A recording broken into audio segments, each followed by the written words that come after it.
요한계시록 5장입니다.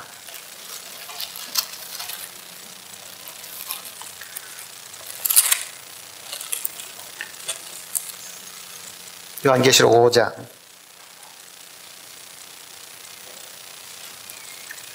6절 말씀부터 보겠습니다.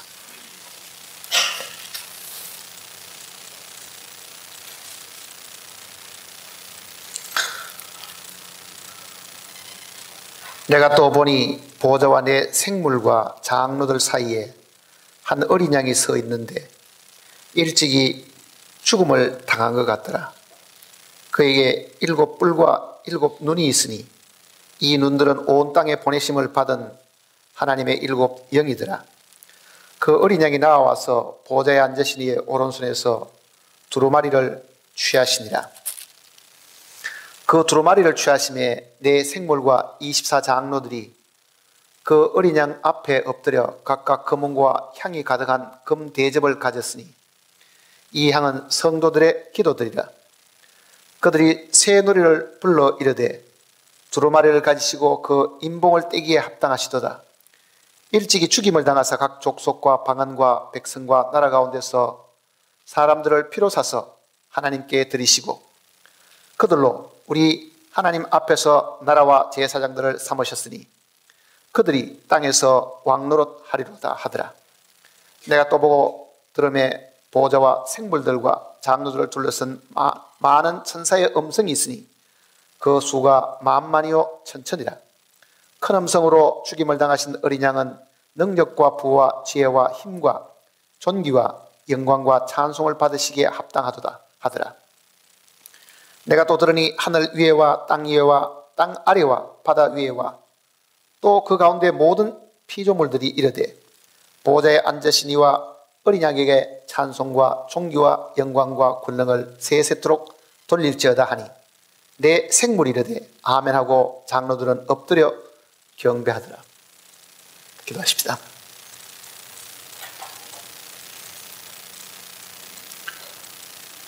참으로 존귀와 영광을 받으시기에 합당하신 아버지 하나님, 오늘 주님의 큰 사랑을 입은 형제 자매들이 다시금 한자리에 모였습니다. 우리가 방금 읽은 이 말씀처럼 하늘의 천군 천사들과 내 생물들이 주 예수께서 이루신 그 사실을 하늘에서도 높이 찬양하고 있음을 우리에게 보여주셨습니다. 정말 우리 모두는 만 입이 있어도 그 입으로 주님께서 우리에게 베풀으신 그 은총을 찬양하고 감사해야 되지만 미련하게도 저희들은 그 사실들을 자주 잊어버리고 주님의 사랑 가운데 살지 못할 때가 많습니다.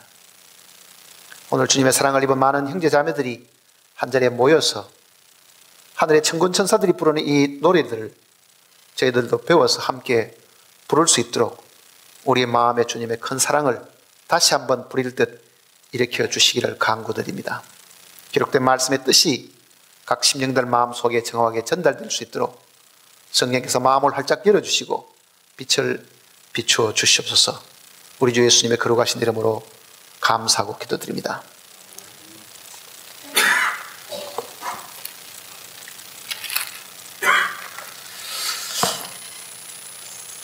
요한계시록은 전체를 공부를 한 적이 있습니다. 오늘 별도로 생각을 해 보려고 하는 내용은 이 하늘에서 부르는 이 새 노래를 부르는 이 노래들이 주제가 무엇인가 하는 것을 한번 생각을 해 보려고 합니다. 구절을 한번 보시면요. 그들이 새 노래를 불러 이르되, 여기서 말하는 그들은 내 생물과 24 장로들입니다. 내 생물과 24 장로가 도대체 누구냐 하는 것을 많은 이 성경을 공부하는 사람들이 연구를 했습니다.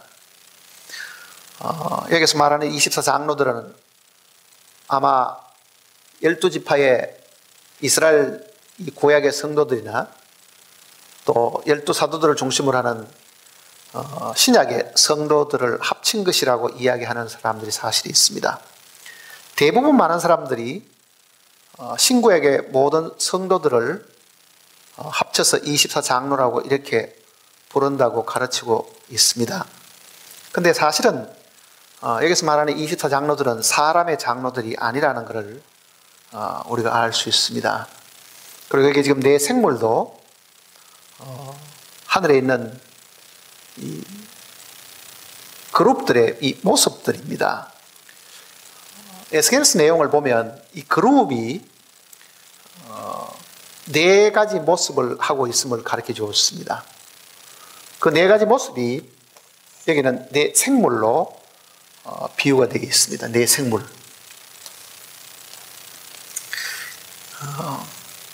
하나님께서 창조하신 것 중에서 사람이 만물의 영장으로 시험을 받았으니까 네 생물의 첫 번째 모습은 사람으로 묘사가 되어 있습니다. 사람으로.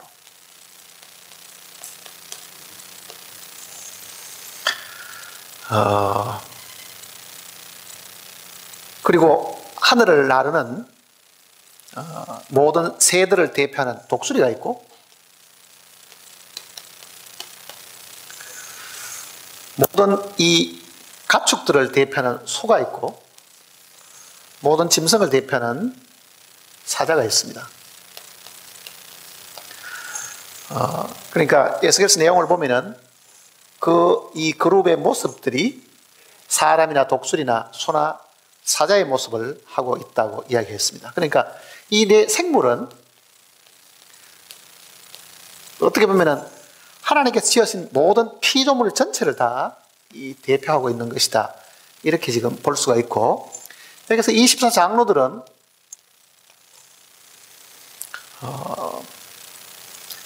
구약 성경 내용을 읽어보면 제사장들이 하나님 성전에 들어가서 봉사할 때도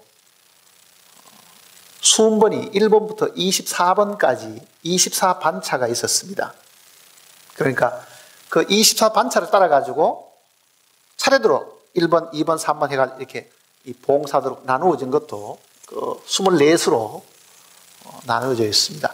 근데 여기서 말하는 24장로들은 사람의 장로들이 아닌 것을 지금 알 수 있는데, 왜냐하면 이 구절 내용 속에 그 답이 사실 들어있습니다. 여기 보면 구절을 한번 다시 읽어봅시다. 그들이 하는 것은 지금 이 네 생물들이나 그룹들 모습을 하고 있는 이 네 생물들이나 24장로들인데, 24장로들이 예수 그리스도께서, 즉 어린 양이 여기 기록된 대로 각 족속과 방언과 백성과 나라 가운데서 어떻게 했다 그랬습니까? 사람들을 피로 사서 그러죠. 사람들을 피로 사서. 그러니까 이 사람들은 구원받은 이 사람 장로가 아니고 하늘에 하나님을 섬기고 있는 천사들입니다. 사실은요. 그러니까 먼저 지음을 받았던 이 천사들도 하나님을 섬기도록 이 지음을 받았는데, 그 천사들도 24장로로 이렇게 구분되어 있었고, 또 솔로몬 성전에도 이 들어가서 봉사하는 이 제사장들이 24반열로 나누어져서 봉사하고 있습니다. 그러니까 사람이 지음을 받기 전에도 하나님은 이 천사들을 통해 가지고 영광을 받으시고 섬김을 사실 받으셨겠죠. 그러니까 그 천사들, 이 장로들이 객관적으로 보는 거예요. 객관적으로 보니까 뭐라고 말합니까? 사람들을 피로 사서. 그러니까 이 그룹들, 천사들이나 여기 지금 이사 장로들이 예수 그리스도께서 이 땅에 오셔가지고 이루신 그 사실을 하늘에 있는 천군 천사들이 영광을 돌려주고 있는 거예요.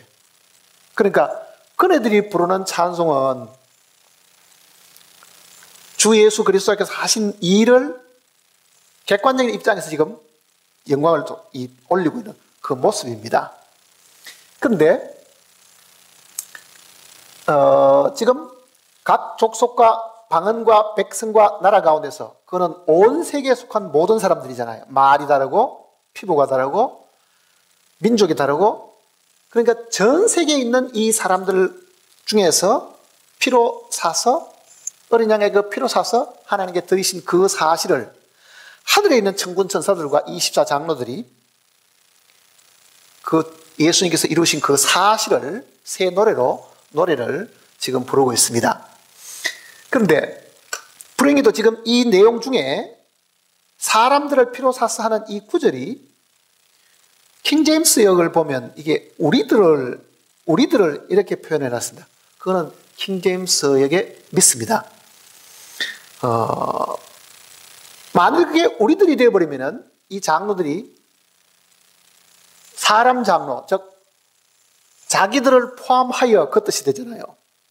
근데 이 내용이 천사들이라고 보면 그 속에 우리들이 들어갈 수가 없죠. 왜? 천사는 구원받은 존재가 아니잖아요. 구원받은 존재가. 그러니까 지금 이 부분이 백성과 나라 가운데서 사람들을 피로 사서 하는 이 사람들을 피로 사서 하는 이 우리 번역이 더 정확한 번역입니다. 근데 몇몇 영어 역본이나 이 킹제임스 같은 이거를 우리들을 피로 사서 이렇게 표현했습니다. 그러니까 그 내용 때문에 이 킹제임스의 그 이야기 때문에 우리들이라는 이 말 때문에 이 24장로를 사람 장로라고 해석을 하게 사실된 겁니다. 근데 이것이 사람 장로고 천사 장로라고 보면은 이 우리들이라는 말은 본래 원어대로 이거는 사람들을 피로 샀어. 그러니까 천사들 입장에서 보면은 방언과 족속과 그 민족 가운데서 사람들을 피로 사서 하나님께 드리신 그 사실을 천사들이 지금 찬양을 부르고 있다. 그 이야기입니다. 자, 하늘에 있는 천군 천사들이 어린 양이 이 땅에 와서 하신 그 일들을 하늘에서도 그 새 노래로 영광을 돌리고 있는 그 모습을 지금 여기에 기록을 해줬습니다. 그 다음에 10절을 보시면은 그들로 이렇게 되어 있죠. 그들로. 그러니까 앞에 있는 이 장로들이 사람 장로가 아니기 때문에 여기는 뭐가 되어 있습니까? 우리들로 해야 될 거를 뭐로 되어 있습니까? 그들로 이렇게 한 거예요. 그들로. 그러니까 그들로 나라와 제사장으로 삼으셨다. 구원받은 우리들을 나라와 제사장. 이 나라는 제사장의 나라입니다. 나라와 제사장으로 삼으셨다. 왜? 뭘 하기 위해서? 제사장이 하는 일이 뭡니까? 하나님을 가까이에서 섬기는 일을 하잖아요. 그러니까 마지막 이 요한계시록 마지막 부분에 내려가면은 24장로라든지 이 네 생물들이라는 것이 사라지고 사실 없죠. 위치를 다 물러가 버렸다고요. 그거는 영원한 새 하늘과 새 땅에서의 하나님을 섬기는 주체가 누구란 이야기입니까? 새로 구원받은 사람들이기 때문에 천사들은 뒤로 물러나 않고 그 천사들은 하나님을 섬기는 이 하나님의 백성을 섬기는 종들로 입게 되기 때문에 그렇습니다. 그러니까 이 계시록 뒤쪽에 가면은 24장로나 이 네 생물이 물러나고 사실 없습니다. 그때 우리 역할은 뭐냐? 천사들이 했던 그 일, 제사장으로 가까이에서 하나님을 섬기는 사람들이 되기 때문에 그렇습니다. 자, 구원받은 우리 위치가 어떻습니까? 어마어마한 위치로 지금 주님이 만들어 주신 겁니다. 자, 오늘은 지금 여기 나와 있는 이 내용, 구절 내용을 지금 우리가 다시 한번 공부를 해보려고 합니다. 그들이 새 노래를 불러 이르되 두루마기를 가지시고 인봉을 떼기에 합당하시도다. 일찍 죽임을 당하사 각 족속과 방언과 백성과 나라 가운데서 사람들을 피로 사서 하나님께 드리시고. 자, 이 천군 천사들이 지금 부르는 이 내용을 우리가 다시 한번 생각을 해봅시다. 이제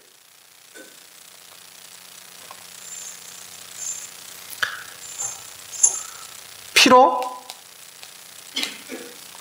사서 누구에게 드린다고요? 하나님께 드리시고 이렇게 되어 있잖아요. 하나님께 드리시고. 자, 물어봅시다. 이제 성경은 구원받은 우리들을 하나님께서 값을 주고 사셨는데 그 값이 피, 즉 생명을 주고 사서 그러죠. 우리 죄인들을 피로 값 주고 사서 하나님께 드리는데 하나 물어봅시다. 하나님이 누구에게서부터 피로 값주고 사셨을까요?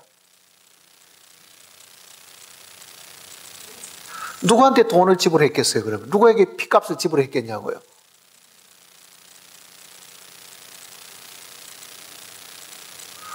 우리가 유괴당해가지고 만일 유괴범이 돈 내놔라고 만일 소리 지르면은, 이가 안 내놔면 죽인다고 만일 소리를 지르면은, 부모는 그 유괴범에게 돈을 주고 그 아이를 좀 찾겠지요.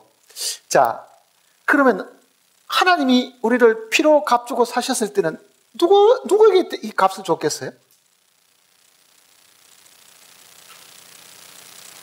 누구에게 줬겠어요? 아무도 모르세요? 그럼 큰일 났는데?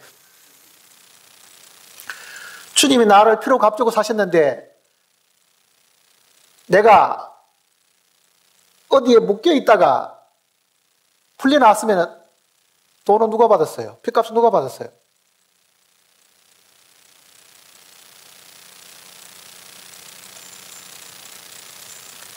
그럼 어디서 구원받은지 잘 모르시겠네. 내가 어디서 죄 사함 받고 누구로부터 구원을 받은지 잘 모르시겠네, 지금. 분명히 사서 했으니까 지불을 했다는 뜻이잖아요. 사서. 그러면 이 피값을 누가 받았어요?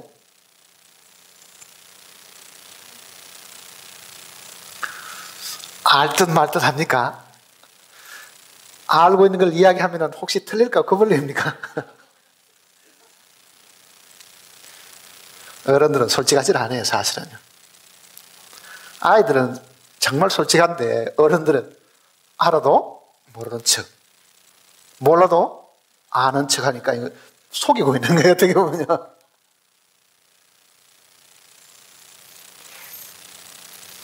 제가 미국에 있는 동안에 이 젊은 아이들을 한번 성경을 쭉 가르친 적이 있었는데요. 예수님이 이 땅에 계시는 동안에 기도하시는 내용을 한번 공부를 한 적이 있어요. 그러니까 예수님이 십자가에 달리실 때도 뭐라고 기도합니까? 아버지여, 저들의 죄를 사하여 주옵소서, 그러죠. 그런데 예수님을 하나님이라고 가르쳐 놨는데 예수님이 자기가 하나님이면은 도대체 누구한테 기도하느냐? 학생들은 당당하게 물어보는 거예요. 예수님 자신이 하나님이면은 자기가 하나님인데 누구한테 기도하느냐? 그렇게 당당하게 물어야 성경을 제대로 알 수 있어요, 사실은. 이걸 물으면 혹시 선생님이 모르면 얼마나 미안하게 생각할까? 뭐 이런 것도 생각하고. 괜히 선생님 체면 생각하다 보면요, 선생님이 게으른 사람이 됩니다. 그러니까 학생들 중에도 부지런히 못는 사람이 있으면 선생님도 공부 안 할 수가 없죠. 자, 다시 물어봅시다. 누구에게 피로 값주고 사셨어요? 대답 안 하시네, 이제. 대부분 사람들은요, 이 질문에 대한 것을 마귀라고 사실 생각을 합니다. 마귀가 우리를 붙들고 있었기 때문에, 우리가 죄를 지으면 죄의 종이 된다고 말을 했기 때문에 마귀에게 사로잡혀 있던 우리를 하나님께서 대가를 지불하시고 그 마귀의 손에서부터 우리를 구원하셨다. 실제로 그렇게 가르치는 목사들도 있습니다. 저도 그 내용을 읽어봤어요. 어느 목사가 그렇게 가르치는 내용을. 분별이 없을 때는 사실 그게 그럴싸하죠. 왜 유괴범에게 돈 주고 아이를 찾듯이 우리가 마귀에게 팔렸으니까, 죄를 짓는 데마다 죄의 종이라 했으니까, 팔렸으니까 하나님께서 그 마귀에게 돈 주고 우리를 찾으신 모양이다. 그럼 마귀 위치가 더 높으네, 뭐. 사실 우리가 이 구출을 받은 것은요, 그리고 하나님께서 피를 지불하시게 된 것은 이 하나님의 공의의 요구 때문에 사실 그렇습니다. 그걸 성경에는 율법의 요구, 율법의 요구가 뭡니까? 범죄하는 그 영혼은 죽으리라. 누가 이야기하신 겁니까? 하나님 하신 말씀이죠. 그러니까 하나님께서 나를 죄 가운데 건져내려고 하면은 죄의 삭은 사망이기 때문에 그 사망을 대신할 자를 찾아야 되는데 그 사망은 피, 즉 생명이 있어야 사망에서부터 구출을 할 수 있을 거 아니에요. 그 생명을 내어놓으라고 하시는 분이 하나님 자신이라고요. 그러니까 하나님이 이미 말씀해 놓으신 그 율법을 우리에게 주셨고 그 율법의 요구가 뭐냐? 율법의 요구. 범죄하는 그 영혼이 죽으리라. 율법이 우리에게 요구하는 내용은 한 가지입니다. 사실은요. 갈라디아서를 보시면요. 갈라디아서 3장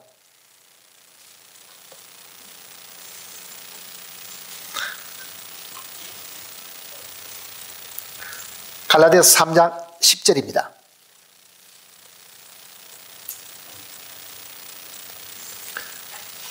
갈라디아서 3장 10절. 무릇 304페이지입니다. 신약성경. 무릇 율법 행위에 속한 자들은 저주 아래에 있나니 기록된 바 누구든지 율법책에 기록된 대로 모든 일을 항상 행하지 아니하는 자는 저주 아래에 있는 자라 하였습니다. 또 하나님 앞에서 아무도 율법으로 말미암아 어렵게 되지 못할 것이 분명하니 의인은 믿음으로 살리라 하였습니다. 율법은 믿음에서 난 것이 아니니 율법을 행하는 자는 그 가운데서 살리라 하였느니라. 13절을 같이 읽어봅시다. 그리스도께서 우리를 위하여 저주를 받은 바 되사 율법의 저주에서 우리를 속량하셨으니 기록된 바 나무에 달린 자마다 저주 아래 있는 자라 하였습니다. 자, 율법의 요구는 율법을 다 지키지 못하면 저주를 받는다. 이 저주를 받는다고 말씀하신 이 내용은 하나님이 하신 이야기잖아요. 이 내용은 지금 신명기 내용을 지금 인용해 놓은 것인데요. 신명기 27장, 26장에 있는 이야기를 인용해 놓은 건데 신명기를 한번 보십시다.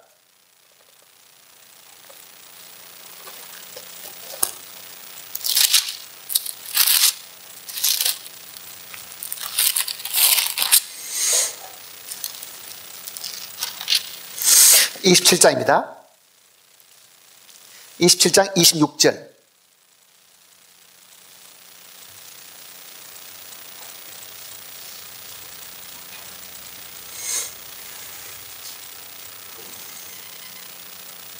같이 읽어볼까요? 27장 26절. 이 율법의 말씀을 실행하지 아니하는 자는 저주를 받을 것이라 할 것이요 모든 백성은 아멘 할지니라. 자, 26장 앞부분에 그 부모를 격렬히 여기는 자는 저주를 받을 것이요 뭐 짐승과 교합하는 저주를 받을 것, 이 내용을 쭉 지금 설명을 했습니다. 그게 12가지나 나온다고요. 12가지 내용을 쭉 들어서 설명하는데 그 내용을 이야기할 때마다 듣는 백성들은 아멘 하라고 이야기를 한 거예요. 그게 화답하는 거잖아요. 예, 그러겠습니다. 그 뜻이잖아요. 어떻게 보면은. 근데 저주뿐만 아니라 복을 설명하는 부분에 가서는 아멘 이야기가 사실 없고 12번의 저주만 아멘을 하도록 지금 주님이 이야기하신 거예요. 그러면은 12번의 저주를 이야기하실 때 아멘이 있었다는 말은 뭐를 뜻하겠습니까? 사실 우리는 저주를 받아서 마땅하다는 인정을 한 거지요, 사실은요. 그러니까 율법의 저주에서부터 우리를 구원을 하시는데 그 구원을 하시려고 하면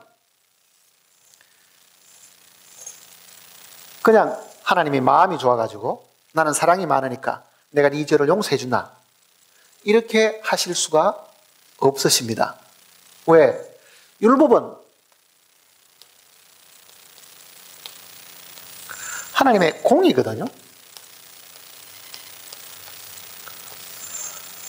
하나님의 공의라는 말은, 하나님의 공의는 죄인은 마땅히 그 죄에 따르는 벌을 받는 것이 하나님의 율법의 공의입니다. 자, 한번 생각해 보세요. 길거리에 도둑놈도 있고 강도도 있고 살인자도 있고 보통 많습니다.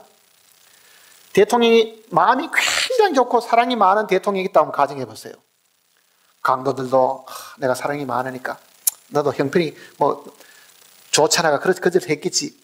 만일 용서해 주는 것 같으면요, 대통령이 마음이 좋아가지고 용서해 주는 것은 이해가 되지만은 그 대통령은 죄를 죄로 다루지 않으니 법을 집행할 공의롭지 못하니 이 공의는 문제가 있는 거예요. 사실은요, 마음이 좋기 때문에 도둑이고 강도고 전부 다 활받도록 살려준다고 하면 그거는 이 법하고는 전혀 상관이 없는 것이 되잖아요. 자, 만일 하나님이 사랑만 많으셔가지고 죄 지은 사람도 그래 내가 너를 사랑하니까 너는 지옥 가지 말고 천국 가야 되겠다 이렇게 한다고 하면은 이 율법이라는 것이 아무 소용이 사실 없잖아요. 공평한 의의가 지금 없어지는 거잖아요. 그러니 하나님의 이 율법의 요구는 범죄하는 그 영혼은 죽으리라. 죄의 삭은 사망이요. 그게 하나님의 법입니다. 그러니까 길거리에 가서 도둑질하고 강도질하고 잡아다가 감옥에 넣는 것이 가장 율법의 요구를 이루어주는 그 내용이잖아요. 자, 그런데 하나님에게는 이 공의만 있는 것이 아니라 하나님은 자신을 사랑이라고 이야기하잖아요. 죄 지은 사람을 죄 지은 대로만 다 가두고 벌을 주어버리면 이 율법의 요구는 이루어지겠지만은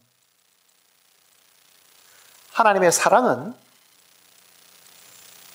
그만큼도 능력을 발휘할 수가 사실 없으시죠. 자, 오늘 이 율법의 요구대로 오늘 우리가 그 앞에 서 있다고 하면은 우리 중에 율법 지켜가지고 천국 갈 수 있는 사람은 아무도 없습니다. 율법의 행위로 그의 앞에 어렵다 하심을 얻을 육체가 없다 그러잖아요. 그러니까 율법의 행위로 어렵다 하심을 얻을 육체가 없으니까 그 하나님의 요구대로 하면은 나는 저주받은 자다. 결국은 이 저주는 뭡니까? 너는 지옥을 가야 된다. 사망이잖아요. 사람도 사람에게 욕할 때 뭐라고 합니까? 이 나쁘면 어디 가서 차라리 어떻게 해버려라, 죽어버려라든지 뭐. 그게 저주라고요. 사실은요. 나쁜 짓 하고 말 안 듣는 사람은 사람의 입으로도 저건 차라리 죽어야 돼, 저건 없어져야 돼 이렇게 말하는 것처럼 하나님의 그 율법의 요구도 마땅히 우리를 향하신 하나님의 이 요구는 너는 마땅히 죽어야 된다. 이것 이외에는 하나님이 우리에게 하실 수 있는 율법의 요구가 사실 없은 거예요. 자, 사망을 당하라고 하나님이 저주를 내려놓으셨는데 그거는 하나님 아버지의 입장에서 모든 사람은 사망을 당하도록 해놓으셨는데 하나님이 세상을 이처럼 사랑하사 그러면은 마땅히 죽어야 된다고 선언을 해놓으신 분이 이거는 무시하고 내가 너를 사랑한다, 사랑한다 이렇게도 할 수 없는 거예요. 사실은요. 그러면은 하나님 스스로 율법을 부정하는 꼴이 되잖아요. 그러면 하나님이 자기가 말씀하신 이 율법의 요구도 이루어지고 우리를 사랑할 수 있는 방법이 뭐냐? 그거는 율법의 요구를 사람으로 하여금 이루게 하신 것이 아니라 하나님 자신이 이 율법의 요구를 이루시려고 작정하신 거예요.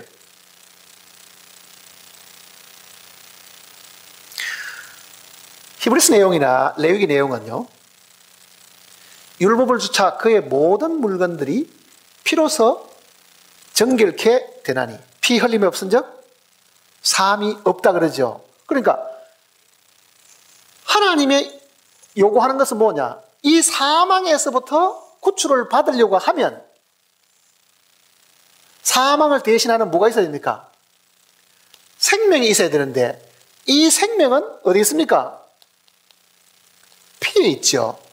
육체의 생명은 피에 있습니다. 그러니 이 피, 즉 생명으로 죽음을 대신해야 된다. 그래서 누군가는 내가 저주받고 사망을 당해야 되는 이 위치에 내 대신 죽으시는 분이 있어야 된다. 그 내용을 지금 이야기하려고 하는 게 이 요한계시록 내용도 그 내용입니다. 다시 한번 보세요. 5장을 보시면요.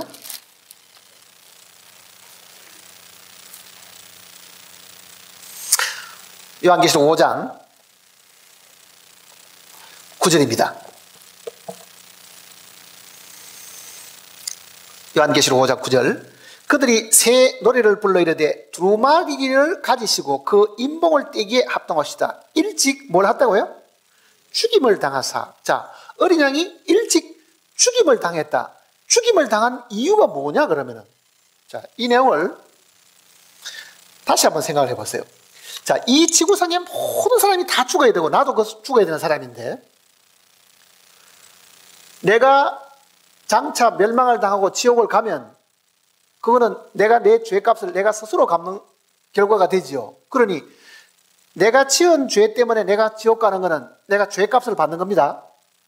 그런데 만일 내가 지옥을 가야 될 그 자리에 내가 지옥을 안 가려고 하면은 내 대신 죽는, 피 흘려주는 한 분이 사실 있어야 되는 거예요. 자, 그러면 옆에 사람 보고 나 지옥 가기 힘드니까 당신 나를 사랑하면 내 대신 좀 죽어주세요 그러면은 내가 죽어주고 싶다마는 나도 죽어야 될 사람이니, 나도 내 죄 때문에 죽어야 될 사람이니까 내가 네 대신 죽을 수는 없다. 이렇게 되겠죠. 이 지구상에 우리를 대신해서 죽을 수 있는 사람이 아무도 없는 거예요. 모두가 다 자기 죄 때문에 다 죽어야 되니까. 그래서 하나님께서 생각해 내신 것이 뭐냐 하면은 하나님 자신이 대신 죽으시지 않으면 안 된다고 계획을 세우신 거예요. 자, 본래 하나님은 우리처럼 육신을 가지고 계시지 않습니다. 하나님은 영이시니 그러죠. 영과 육체는 차이가 뭐냐? 우리는 혈육, 몸과 피를 가진 거잖아요. 그러면은 하나님이 자기가 지은 이 인간들이 다 멸망을 당하게 생겼으니까 그 멸망당할 그 죄인들이 이 율법의 요구대로 사망에서 구출을 받으려고 하면은 대신 죽어주는 죽음, 이 생명이 있어야 되는데 사람 가운데는 그 대속에 죽을 생명을 못 찾으니까 하나님 자기가 죽으시려고 결정하시는 거예요. 자, 하나님이 죽으려고 그러면 뭐가 있어야 됩니까? 몸이 있어야 되잖아요. 그래야 죽으시죠. 영으로 계시던 구약의 하나님은 죽을 수가 없습니다. 피도 없죠. 그러니 하나님이 계획하신 것은 뭐냐면 하나님이 인간으로 오셔야 될 이유가 바로 거기에 있는 거예요. 인간이 가지고 있는 그 생명을 대신하기 위해서 인간과 똑같은 몸을 가져야 되고 인간과 똑같은 피를 가져야 되니까 하나님이 자기가 죽으시기 위해 가지고 몸을 취하신 것이 예수 그리스도시라고요.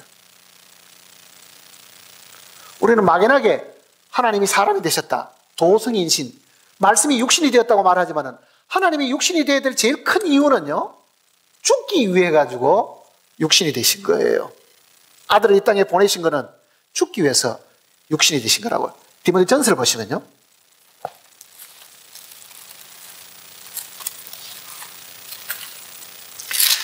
디모데전서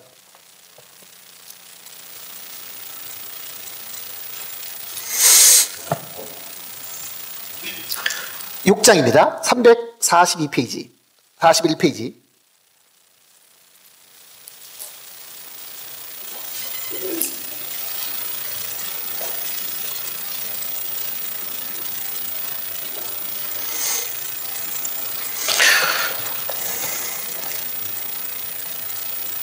(15절입니다) 6장 15절. 기약이 이르면 하나님이 그의 나타나심을 보이시리니 하나님은 복되시고 유일하신 주권자이시오 만왕의 왕이시며 만주의 주시오 오직 그에게만 뭐가 있습니까? 죽지 아니함이 있고 가까이 가지 못할 빛에 가시고 어떤 사람도 보지 못하였고 또 볼 수 없는 이시니. 자, 하나님은 죽지 아니함이 있다. 즉 하나님은 죽을 수 있는 분이 아니다, 그 얘기잖아요. 하나님은 하나님으로 계시면은요, 사람이 총을 쏴도 죽는 것도 아니고 칼로 가지고 목을 잘라가 죽일 수 있는 것도 아니고, 하나님 자신은 영이시기 때문에 우리 육신을 가진 사람처럼 죽음을 경험할 수 있는 분이 아니다, 그 얘기잖아요. 그런데 그 하나님이 내 대신 죽으려고 하면은 영으로 계신 하나님으로는 죽을 수가 없으니까 뭘 하셔야 돼요? 육신의 몸을 준비하셔야 되는 거예요. 그것이 여자의 후손으로 하나님이 이 땅에 오시겠다는 그 구약의 약속이라고 해요, 사실은요. 이 땅에 오시겠다는 약속이잖아요. 그러니까 예수님이 이 땅에 오신 거는, 육신을 입으신 거는 육신으로 오신 그 예수님을 세상에 드러나기 위한 것이 아닙니다. 육신을 취하신 그 목적은 어디 있습니까? 죽을 수 없는 분이 죽기 위해서 오신 거예요. 히브리서 10장을 보십시다.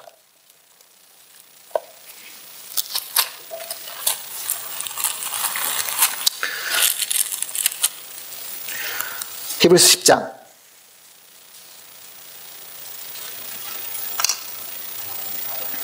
362페이지 히브리서 10장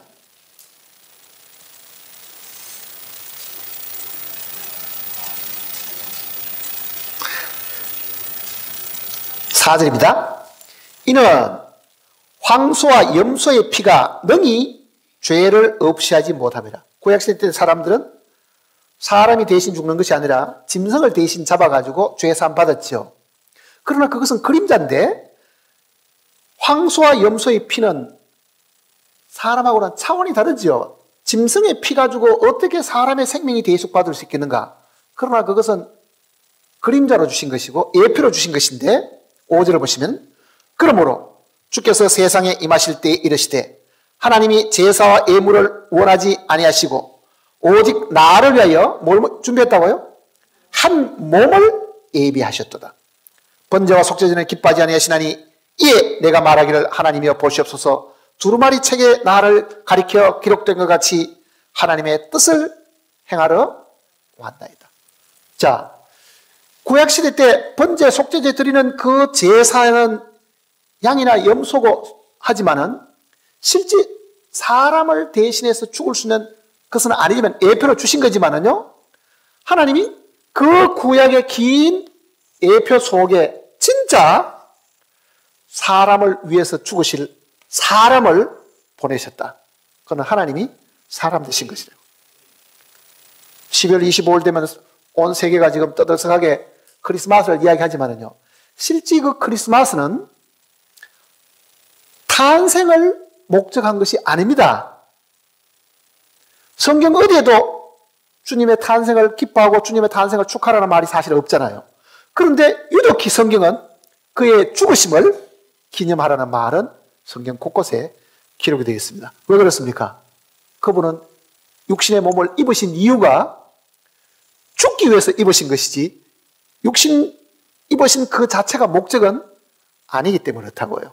그러니까 여기서 말하는 한 몸은, 주님이 예수 그리스도 입장에서 보면은요, 하나님이 계획하신 대로 내가 인간의 몸을 입고 이 땅에 왔습니다. 이 몸은 세상 사람 죄를 대신해서 죽을 제물입니다. 그 내용을 지금 이야기하는 거잖아요. 제물입니다. 그래서 지금 그렇게 하나님이 계획하신 그 일들, 구약 4,000년 동안에 이 몸이 이 땅에 오게 된다는 것을 예언을 했잖아요. 자, 이사야 선지자도 뭐라고 이야기했습니까? 보라, 처녀가 잉태하여 아들을 낳을 것이요 그 이름을 임마누엘이라 하리라. 처녀의 몸에서 태어나는 한 분이 계시게 되고, 그분이 이는 한 아기를 우리에게 주신 바 되었는데 그 어깨는 정사를 메었고 그 이름은 기묘자라 모세라 전능하신 하나님이라 영존하시는 아버지라 평강의 왕이라. 아기가 누구라는 이야기입니까? 하나님 아버지 자신이라는 이야기잖아요. 그러니까 눈에 보이는 육신을 가지신 분은 아들 하나님이고 그거를 계획하셨던 분은 누굽니까? 아버지 하나님이죠. 그러니까 이거는 동전의 양면하고 똑같은 거예요. 아버지와 아들은 하나입니다. 사실은. 아버지와 아들은 하나예요. 그러니까 우리처럼 육신을 가지신 분은 아들 하나님이고 육신을 가지지 않은 영으로 계셨던 분은 아버지 하나님이시다. 그 내용을 성경이 지금 이야기하는 거예요. 그래서 그 아기가 영존하시는 아버지시다. 그러잖아요. 영존하신 아버지시다.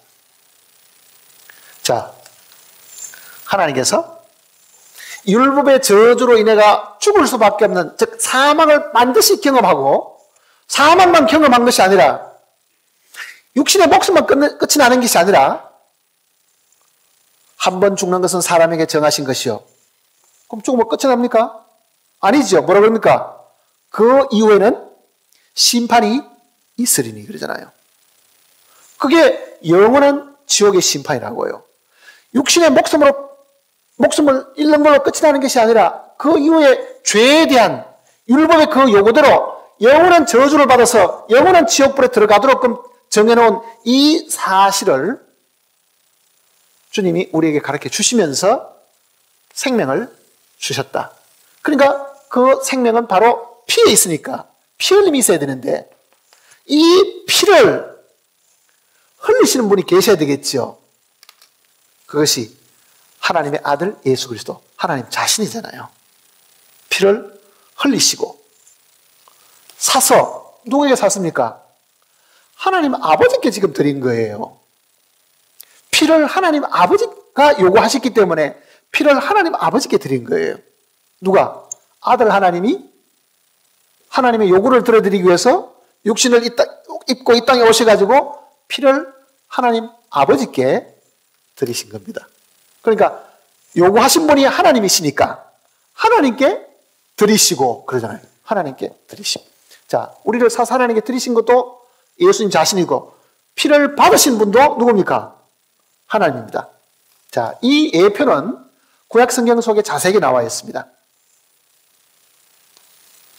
모세가 만든 이 회막은 하늘 성소의 그림자죠. 솔로몬이 만든 성전도 마찬가지입니다. 하늘에 이 성소가 먼저 있고 그 하늘 성전의 모형을 보고 천사의 계시를 통해서 모세가 보고 난 다음에 하늘에 보이신 그 식양을 따라가지고 그 모양을 따라가지고 만든 것이 이 회막이라고 해요. 자, 이 회막은 앞에 여기 번자단이 있죠? 물두멍이 있고 입구로 들어가서 휘장이 있고 여기 속죄소가 있습니다. 속죄소. 속죄소라는 것은 죄를 속하는 처소 그런 뜻입니다. 죄를 용서해주는 장소. 1년에 한 번 속죄일이 들어오면은 이 번제단에서 짐승을 죽이고 여기다가 지금 피는 받아가지고 대제사장이 1년에 한 번씩 이 속죄소 앞에 가서 뿌리고 속죄소 위에도 뿌리죠. 그러면 여기에 휘장이 있고 휘장 안으로 들어가는데 한 분, 즉 대제사장 한 분이 그것도 딱 1년에 한 번만 이 휘장을 열고 들어갈 수가 있어요. 평소에는 이 지성소 안으로 못 들어가죠. 대제사장이 피를 들고 휘장을 열고 들어가서 이 속죄소 위나 앞에다가 뿌릴 때에 하나님 앞으로 가져간 거예요. 이 속죄소는 하나님의 발등상이고 하나님이 계시는 처소잖아요. 피를 가져오라고 요구하신 분은 하나님이시기 때문에 대제사장과 피를 가지고 하나님 앞에 가져가는 거예요. 그러니까 피를 드린다는 것은 피로 사서 하는 것은 이 살 때에 이 피를 요구하신 분에게 드리는 거기 때문에 피를 요구하신 분은 하나님 자신입니다. 가끔은 사람들이 예수 그리스도의 피가 자기 죄를 사했다고 하기 때문에요. 그 피를 자기가 감상하고 자기 머리에 한 방울 좀 떨어지면은 죄의 사함을 받을 수 있다고 사실 생각하는 사람이 들어있습니다. 제가 집회할 때도 가끔 이야기를 드렸잖아요. 과거에 제가 장로교에 있을 때 우리 교회에 심령 대부흥회를 했어요. 유명한 목사님을 모셔놓고 심령 대부흥회를 했는데 유명한 보험 강사가 오면은 이웃교회 교인들까지 다 오죠. 그러니 이웃교회 교인들이 오면은 본교회 교인들은 전부 다 자리를 양보하고 저 뒤쪽에 다 앉고 이웃교회 교인들은 앞자리에 앉혀주는데 우리 교회에 아주 열심히 있는 여집사님이 한 분 계셨어요. 저하고도 개인적으로 잘 이렇게 이야기 잘 하신 분이 계셨는데 그 집회 기간 동안에 이런 일이 있었습니다. 자기는 일주일 금식을 하면서 기도하고 있는데 저 뒤에 앉았대요. 본래는 자기 자리가 늘 앞인데 방석 깔고 제일 앞에 앉았는데 왜? 남의 교회들이 이제 대접하느라고. 그런데 일주일 금식하고 기도하는 중에 환상 중에요. 목사님 설교는 이 단상에 예수 그리스도께서 십자가에 못 박히시는 이 장면이 자기 눈에 보인 거예요. 그런데 양손과 양발에서 피가 이렇게 툭툭툭툭 떨어지고 있는 거예요. 그래서 이 여집사님 생각에 내가 저 피 한 방울을 맞으면은 내가 정결케 될 것이다. 그 환상 보인 대로 그 사람들 비좁고 단상 앞으로 가서 아니나 다를까 피가 떨어지는 그 피 한 방울을 자기 머리에 탁 한 방울 떨어졌다는 이야기입니다. 그 순간에 머리끝부터 발끝까지 그렇게 매일 새벽마다 가서 울고 불고 죄 사해달라고 용서했던 그 죄의 사함이 그 순간에 깨끗하게 씻음을 받았다 그러는 거예요. 저도 새벽 기도를 그 당시에는 부지런히 다녔는데요. 저는 그 이야기를 들으니까요. 하나님께 원망이 생기겠어요. 왜 하나님께서 이 경험을 저 집사님에게 허락하시고 나도 열심히 기도했는데 내한테는 허락을 안 하시고. 그때는 제가 어릴 때고 성경을 잘 모를 때였죠. 그게 굉장히 부러운 거예요. 나도 언제 예수 그리스도의 이 보혈로 딱 한 방울만 딱 떨어지면은 머리끝까지 발까지 내 마음까지 깨끗해지겠는가. 나중에 정말 예수 그리스도의 이 보혈로 죄의 사함 받은 걸 확신한 이후에 그 내용을 들으니까 그보다 더 거짓말이고 엉터리가 사실 없습니다. 사람들이 그런 이야기를 들어도요. 그게 어디가 틀렸는지를 모르는 거예요. 어디가 틀렸습니까? 피는요. 우리가 감상하거나 우리가 그 가치를 평가하는 것이 아닙니다. 피의 가치를 인정하고 그 피의 가치를 아는 분은 하나님밖에 없는 거예요. 육신이 피라는 거는요. 피른내나고 냄새나서 우리는 이 역겹지.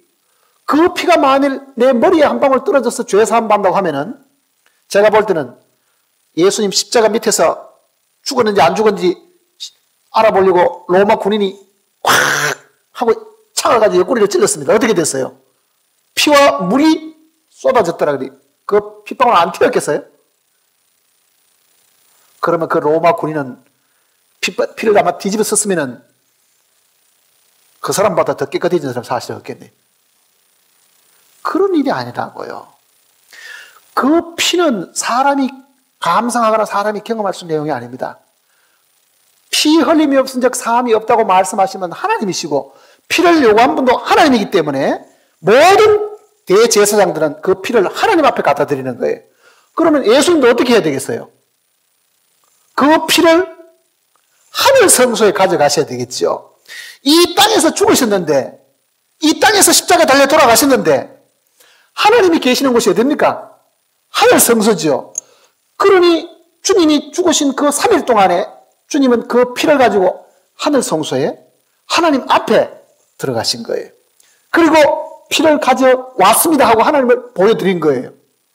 그랬으니 하나님이 그 피를 보시고 만족하셨기 때문에 예수 그리스도를 다시 살려 보내신 거예요. 그게 주님의 부활이라고요.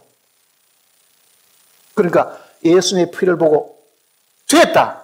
그 피로 인해 가지고 모든 사망에 처한 이 모든 사람의 죄값은 받았으니 하나님은 용서할 수 있는 근거가 생긴 거예요.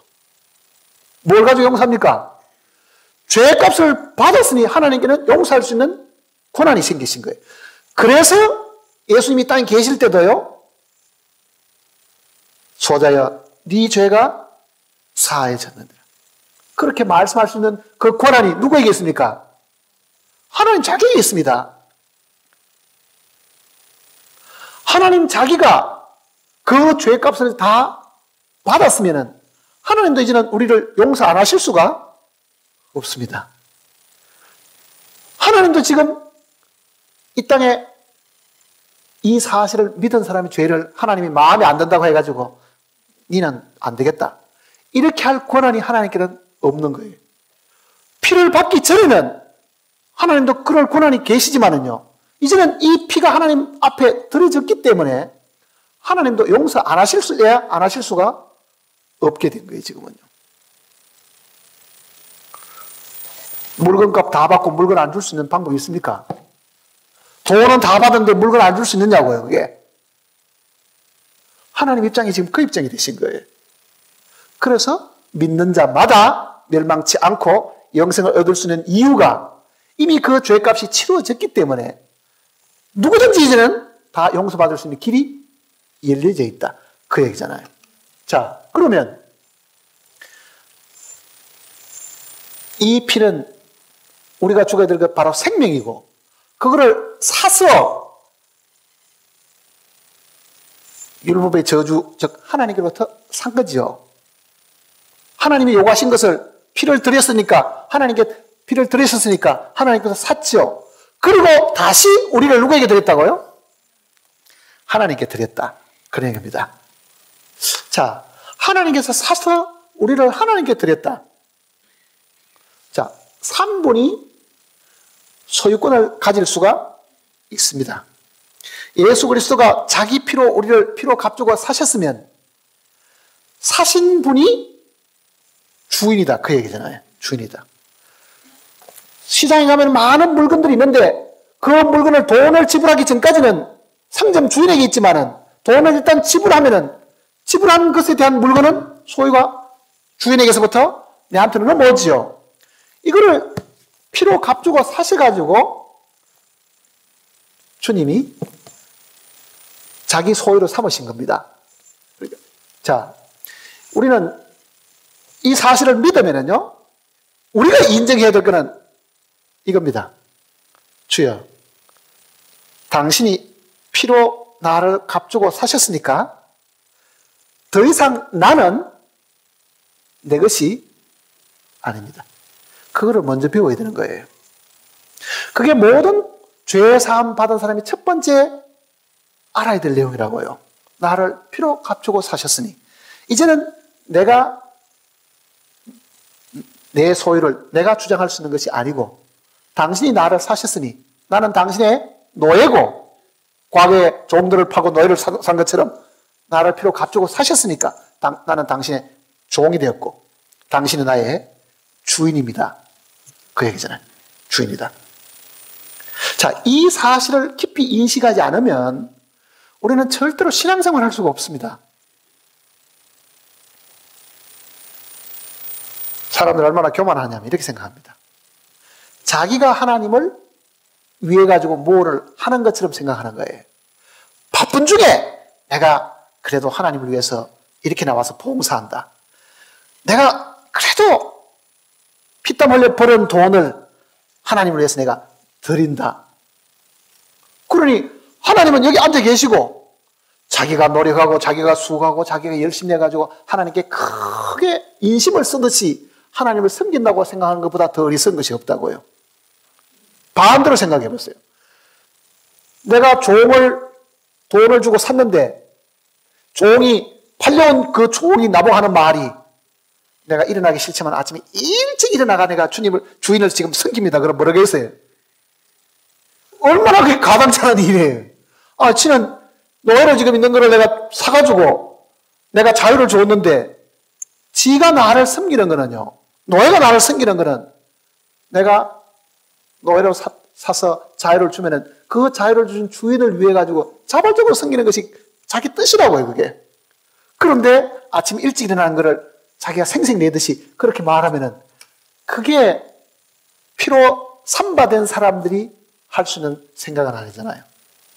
그런데 우리는 가끔은 그런 헛된 욕심에 빠져가지고요, 자기가 영원하신 하나님을 섬기는 것처럼 착각할 때가 사실 많다, 그 얘기입니다.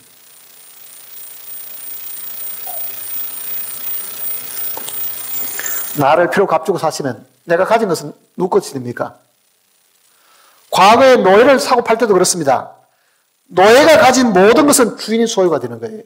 노예가 낳은 자식들도 주인 소유가 되는 거예요. 그러니 내가 정말 죄 사함 받았다고 하는 사람, 그거를 입으로 시인하는 사람은요, 다시 시인해야 될 게 뭐냐? 주여, 당신 나를 피로 값주고 사셨습니다. 그러니 더 이상 나는 내가 주인도 아니고 다른 사람도 내 주인이 아닙니다. 그거를 지금 배우게 해놓은 거예요. 자, 고린도전서를 보시면요,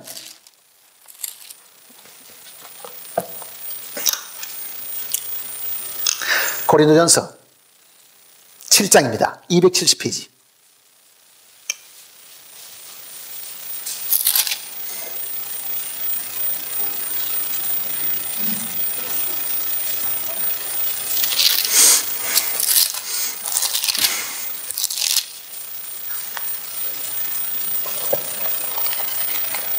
(23절을) 같이 읽습니다. 7장 23절. 같이 읽어볼까요? 너희는 값으로 사신 것이니 사람들의 종이 되지 말라. 우리는 피로 값주고 사신 바 된 사람들이니까 성경이 오늘 우리에게 특별히 부탁하고 있는 거는요, 사람들의 종이 되지 마라 그러잖아요.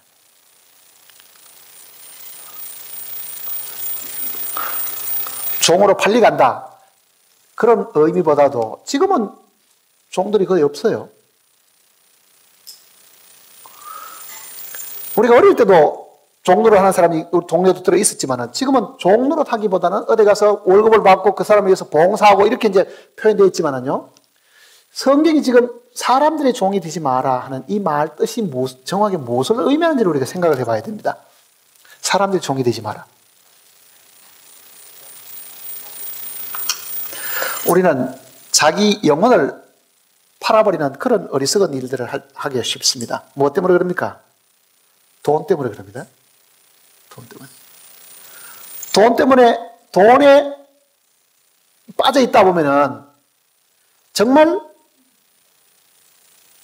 돈을 주는 그 사람이 내 주인이 되게끔 하는 그런 일들이 사실 많잖아요. 정당한 노력을 하고, 예를 들어서 정당한 보수를 받는 것은 성경도 허락해 놓은 겁니다. 그거는 열심히 일을 해서 열심히 일한 것에 대한 보상을 받는 것은 종이 되는 것이 사실 아니에요. 어떤 경우에 종이 될 것 같아요? 잠언을 한번 보십시다. 잠언 22장을 보시면요,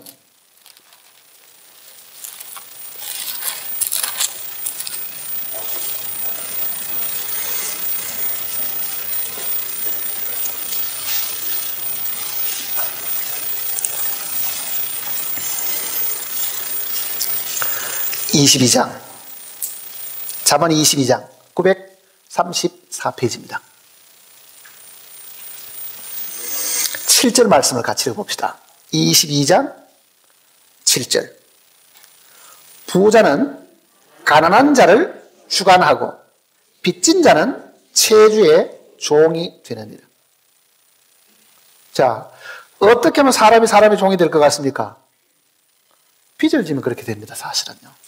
빚을 지면. 사람들은 심리적으로요, 남에게 얻는 것을 좋아합니다. 공짜로 얻는 건 다 좋아하죠.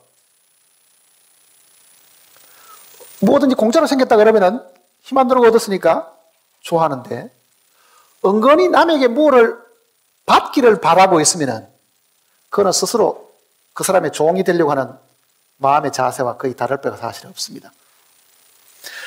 내 수고와 내 노력으로 얻는 것 이외에 가만히 있는데 만일 내가 뭐를 얻거나 누가 가만히 있는데 뭐를 주는 거는요,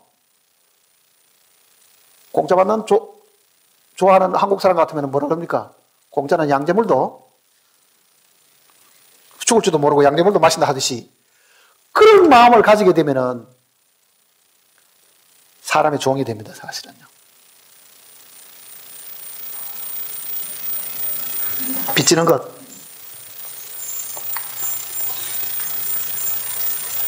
빚을 진다.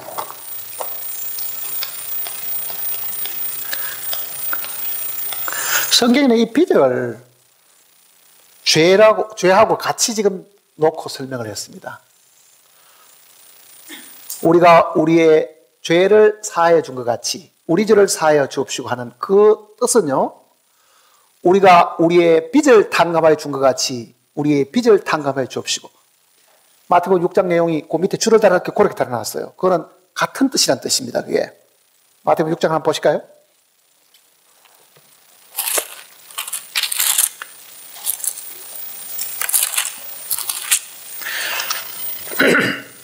마태복음 6장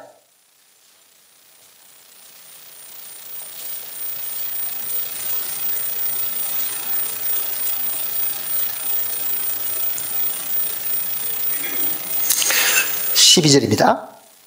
6장 12절.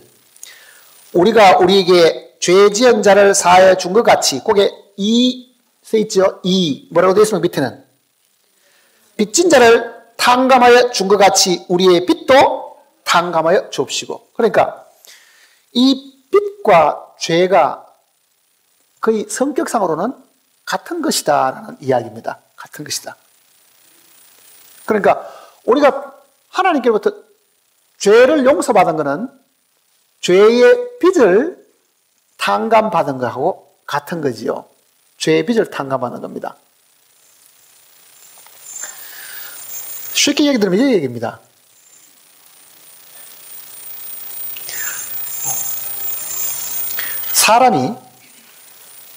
사람에게 죄를 지으면, 예를 들어서 남의 집에 들어가서 문을 부수고 강도질을 한다고 생각해 보죠. 사람에게 상해를 입히고 물건을 훔쳐나왔습니다. 그러면 이 강도와 주인 사이를 한번 보자고요. 집주인하고. 강도는 사람을 두들겨 패가 멍들게 만들고 물건을 훔쳐 왔으면 집주인은 피해자고 강도는 뭡니까? 가해자지요.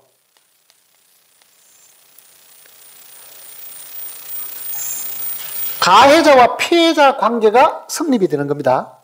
그러면 피해를 본 주인이 만일 가해자의 빚을 탕감해 주려고 하면 어떻게 하면 되겠어요? 훔쳐간 물건도 보상 안 해도 좋고 내가 얻어맞은 것도 내 돈으로 병원에 가 치료할 테니까 네가 물 필요가 없다. 나한테 지금 훔쳐간 물건을 다시 되갚을 필요가 없다고 하면은 이 피해자가 이 가해자를 사랑해가지고 탕감을 해주는 겁니다. 사실은 쉽게 말하면은 너무너무 가난하고 불쌍하니까. 그러면은 피해를 본 사람이 그 피해를 자기가 감당하는 것이 뭐 하는 겁니까? 용서해 주는 거라고요. 탕감해 주는 거잖아요. 자, 이 강도는 나고 내가 죄 지을 때마다 피해를 보신 분은 누굽니까? 하나님입니다. 하나님과 나 사이에 하나님은 피해자가 되시고 나는 가해자가 되는 거예요. 한번 생각해 봅시다. 내가 어떤 사람을 두들겨 패가 죽였습니다. 반죽이 났습니다. 병원에 가 지금 한 2달 동안 지금 입원해야 될 상황입니다. 그런데 그 사람은 다 죽게 생겼습니다. 나는 지금 가해자입니다. 이게 사람과 사람 사이의 문제로 끝이 나는 것이 아닙니다. 내가 그러면은 손해배상 다 해주고 치료비 다 물어주면은 죄가 없어집니까? 사람이 사람에게 죄를 지어도요, 실질적으로 피해를 보신 분은 하나님 자신이에요. 왜 하나님의 피해를 보실까요? 이 지구상의 모든 사람이든 사물은 다 하나님께 속한 겁니다. 나도 하나님께 속해 있고 저 사람도 하나님께 속해 있지요. 내가 저 사람을 두들겨 패가지고 죽으면 손에 눌거보는 겁니까? 하나님, 사람이 100명인데 한 명이 죽었으면 하나님이 손해보는 거예요. 일 잘하는 사람이 두들겨 맞아 일을 못하게 되면은 이 하나님이 지은 이 지구에서 그 사람이 일을 못하게 되면 누가 손해보는 거예요? 모든 만물의 주인이신 하나님이 손해보는 거예요, 사실은. 그러니 사람이 짓는 모든 죄들은 사람과 사람으로 끝이 안 나고 결국은 피해를 보시는 건 누굽니까? 하나님 자신이죠. 그러니 내가 태어나서 지금까지 지었던 모든 죄는 하나님이 피해를 보셨는데 하나님이 이거를 갚으라고 말을 못하고 왜? 뭔가 있어야 뭐 갚지 뭐. 갚아야 되는 내용은 뭐냐? 자, 피해자가 요구합니다. 네가 지금 거짓말하고 도둑질한 것은 어떤 것으로 네가 보상을 못하니 네가 갚아라. 뭐냐? 생명으로 갚아라. 피로 갚아라. 하나님 이거는 피죠. 그런데 이 피를 가해자가 못 내어놓으니까 피해자가 그거를 감당하는 거예요. 그게 탕감해 주는 거잖아요. 마땅히 내가 피를 드려야 되는데 너 피 안 내도 된다. 그 피를 내가 담당을 하마. 그게 하나님이라고요. 그래서 아들이 땅에 보내서 죽게 하신 거거든요. 그러니까 우리가 우리 죄를 사해 준 것 같이, 즉 우리가 우리에게 빚진 자를 탕감해 준 것 같이 우리의 빚을 탕감. 그러니까 나는 분명히 하나님께 빚을 졌습니다. 죄의 빚을 졌다고요. 그 죄의 빚을 하나님이 자기가 감당한 겁니다. 누가 손해본 겁니까? 하나님이 감당하고 누가 손해봤어요? 하나님이 손해본 거예요. 그러니 죄를 용서하실 때는요, 하나님이 손해보고 이득은 우리가 본 거예요.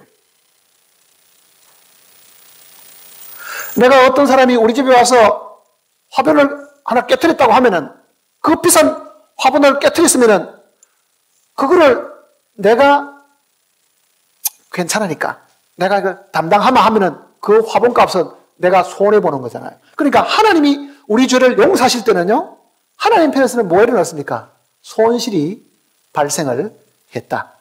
하나님께 손실이 발생했다. 그 손실이 발생한 만큼 나는 덕을 본 사람입니다. 덕을 본 사람이라고요. 그런데 성경은 지금 뭐라고 말하냐면은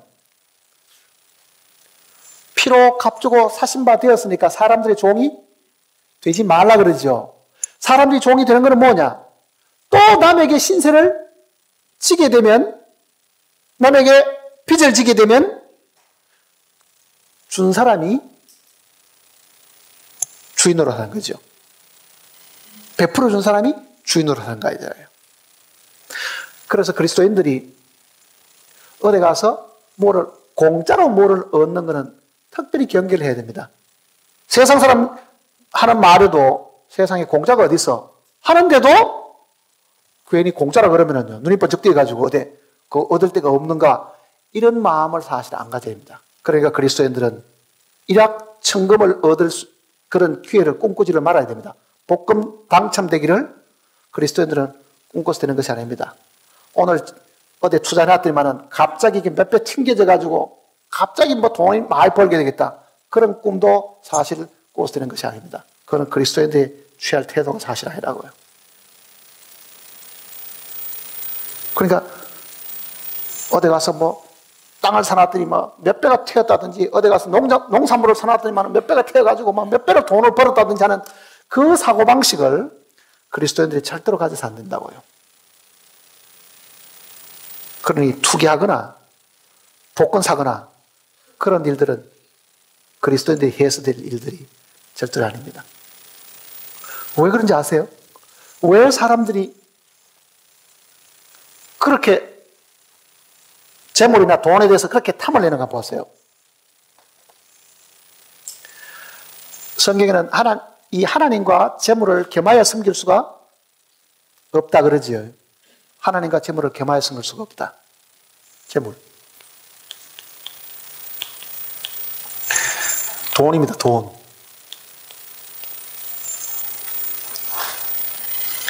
왜 하나님과 재물을 겸하여 섬길까? 자, 하나님은 인격체신데 하나님이 자기를 비유하시기를 이 돈하고 비유해가지고 하나님이 돈이 뭐 그렇게 대단하다고 이게 이거하고 어떻게 하나님을 비유해가지고 겸하여 섬길 수 없다고 말을 했겠는가?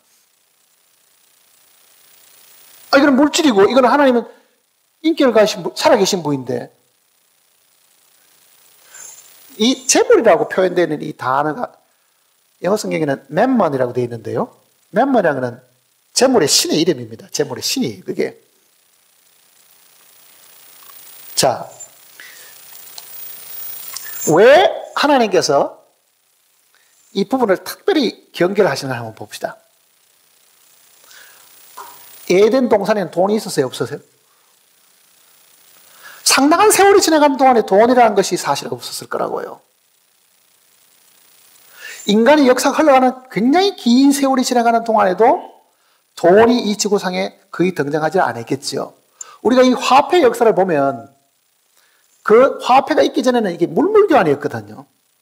농사 짓는 사람은 농산물 가지고 와가지고 뭐 송아지하고 바꾸거나 뭐 고기 잡는 사람 물고기하고 또 다른 뭐 야채하고 바꾸거나 이게 한 장소에 모여가지고 물건을 서로 교환하던 것이 장터가 된 거잖아요. 시장터.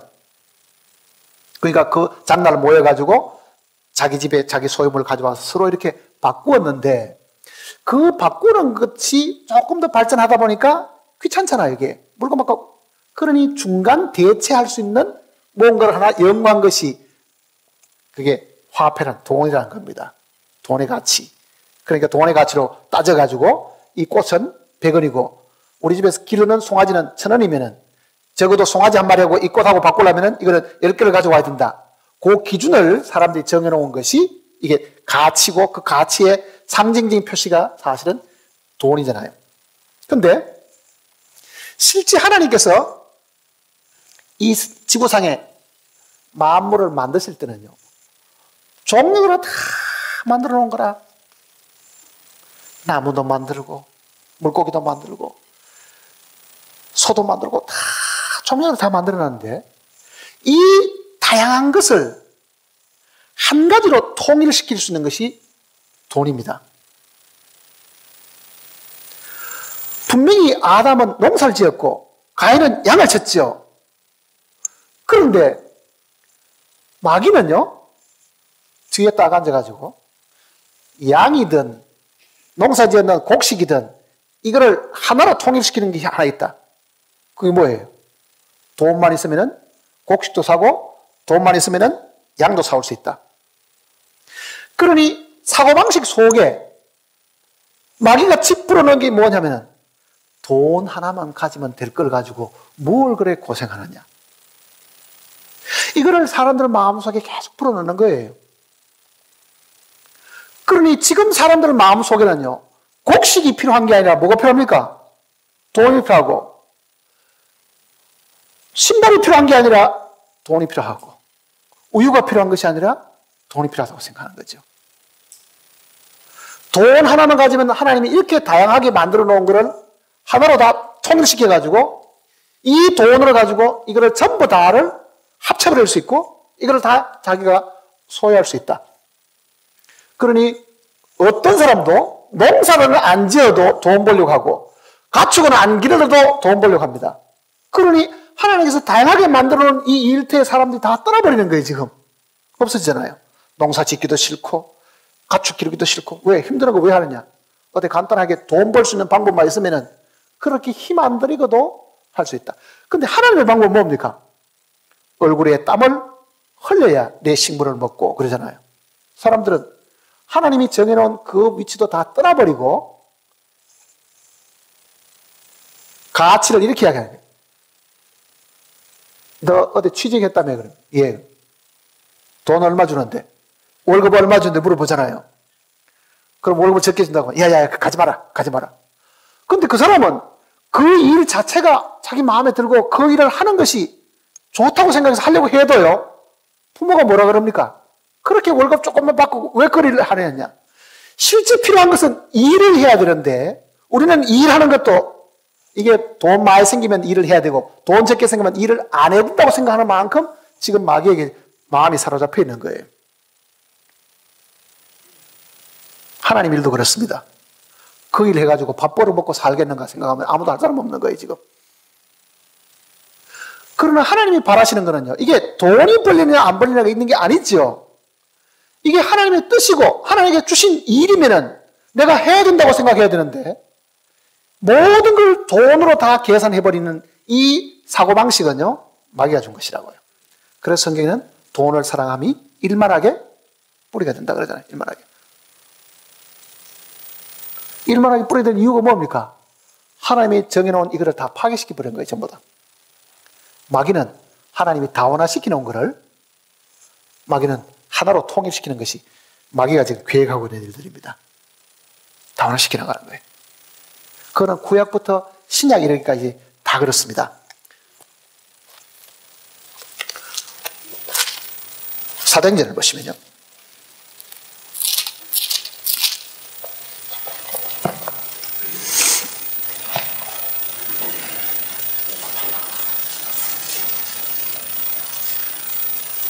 사도행전 17장입니다.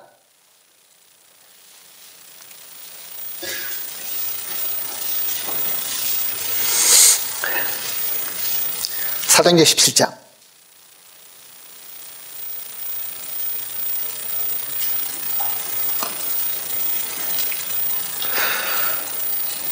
26절입니다. 17장 26절.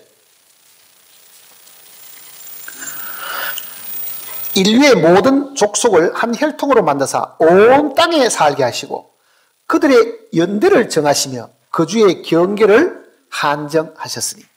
자, 하나님은 인간들을요, 지구에 사는 인간들을 홍수 이후에 다 흩어버린 거예요.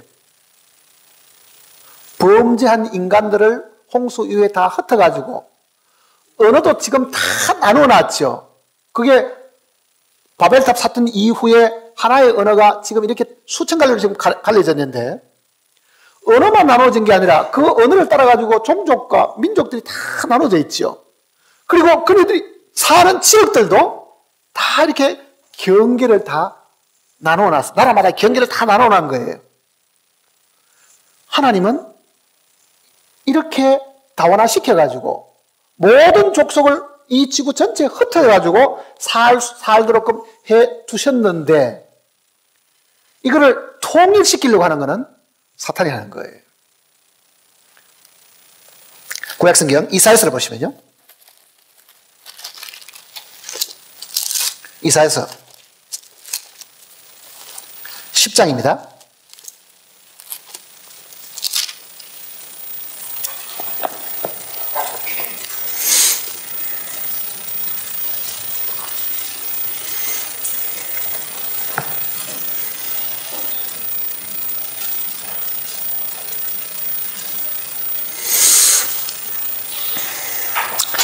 장 13절입니다. 그의 말에, 여기 지금 그라는 것은 그 12절에 나오는 아수르 왕인데, 이 아수르 왕은 장차 이 지구상에 등장할 이 적그리스도, 미래의 그 적그리스도를 지금 예표로 지금 설명하는 겁니다. 그 사탄이 육신의 몸을 입고 이 땅에 오는 것이 적그리스도잖아요. 그의 말이, 적그리스도 하는 말이 이렇게 합니다. 나는 내 손의 힘과 내 지혜로 이 일을 행하였나니 나는 총명한 자라. 열국의 경계선을 걷어치었고 그들의 재물을 약탈하였으며 또 용감한 자처럼 위에 거주하는 자들을 낮추었으며 내 손으로 열국의 재물을 얻은 것은 새 보금자리를 얻은 것 같고 온 세계를 얻은 것은 내 버린 알을 주음 같았으나 날개를 치거나 입을 벌리거나 쥐죽이게 하는 것이 하나도 없었다 하는도다. 자, 적그리스도 하는 말이 내 손의 힘과 내 지혜로 뭘 한다고요? 열국의 경계선을 걷어치웠고. 자, 여기 보면 사도행전 내용을 보면은 나라마다 전부 다 경계선을 다 한정을 해 두셨다고 말하는데 하나님이 제한해둔 이 국경선을 어떻게 한다고요? 적그리스도는 이걸 다 통폐합시켜가지고 뭐라고 하는 겁니까? 하나를 만들고 그 말입니다. 그것도 재물로 가지고 지금. 그러니 앞으로 세계가 통합되면은요, 경제적으로 통합이 되고, 그리고 거기에 적그리스도가 등장하게 되면은 모든 국경선을 다 허물자 그 얘기잖아요. 그 통합이 지금 유럽 통합이 그렇게 되어가고 있는 거예요. 국경선이 다 없애버렸잖아요. 제가 80년대, 90년대 유럽 다닐 때하고 지금하고는 완전히 다른 거예요. 그때는 나라마다 경계선이 있고, 나라마다 세관이국에 국경선이 다 나와 있어가 검사를 했지만은요, 지금 유럽 나라는 모두가 다 국경선 없이 다니도록 되어 간다고요. 이거를 벌써 성경은 다 경계선을 걷어치우고 그러잖아요. 경계선을 걷어치우고. 자, 하나님께서 만들어 놓은 이 직업도, 다양한 직업도 하나로 제물로 가지고 통폐합을 시키는 것처럼요, 나라도 통폐합시키고 말도 통폐합을 시킵니다. 요즘은 세계가 뭡니까? 영어라, 모조리. 공산국가도 영어 배워야 되고, 민주국가도 영어 배워야 되고, 못 사는 사람도 영어 배워야 되고, 잘 사는 사람도 영어 배워야 되고. 그러니 언어도 하나님께서 다 흩어놨는데도 이거를 사람들이 점점 하나의 언어로 지금 만들어 가려고 지금 생각을 하고 있는 거예요. 그 뒤에는 마귀가 있다. 그 얘기입니다. 마귀가 있다.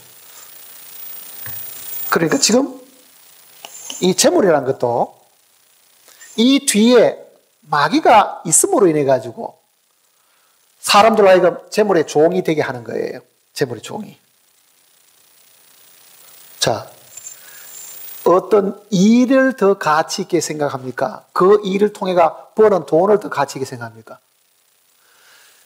제가 대학을 다닐 때만 하더라도요, 68년 그 무렵만 하더라도, 그래도 대학이라는 데는 진리를 탐구하는 곳, 상하의 전당 어쩌고 뭐 그런 말을 자주 했었지만 요즘은 진리를 탐구하는지 모르면 대학 졸업해가 취직 못하는 걸 다 안타깝게 생각하는 거지.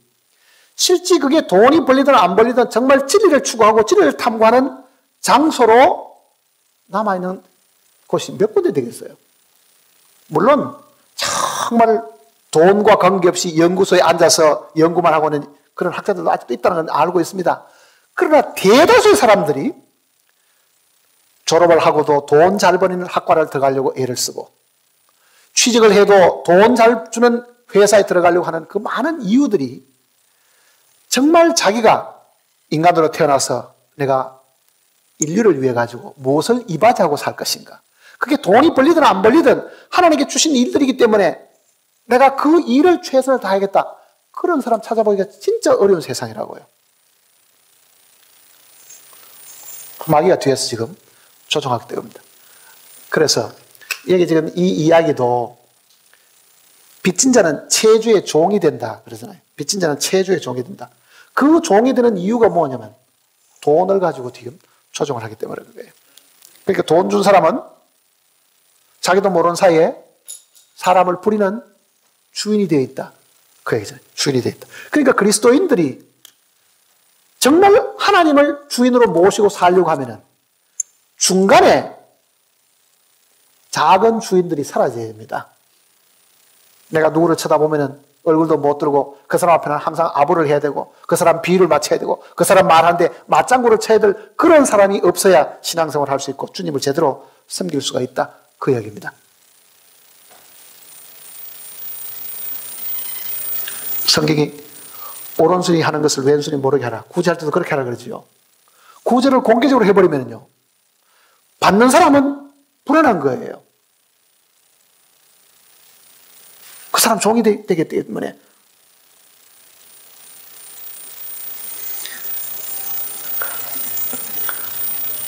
정말 하나님께서 우리를 피로 값주고 사셨으면 하나님이 나의 주인이시니까 성경대로 내가 사람의 종이 되어서는 안 된다 하는 걸 항상 생각을 해야 됩니다. 사람의 종이 되어서는 안 된다. 얻으려고 하지 말고 반대로 해야 됩니다. 어떻게 하는 얘기입니까? 주라는 이야기잖아요. 주라는 얘기. 베풀고 나눠주는 사람이 되면 최소한 종은 되지 않습니다. 로마서를 보시면요. 13장입니다.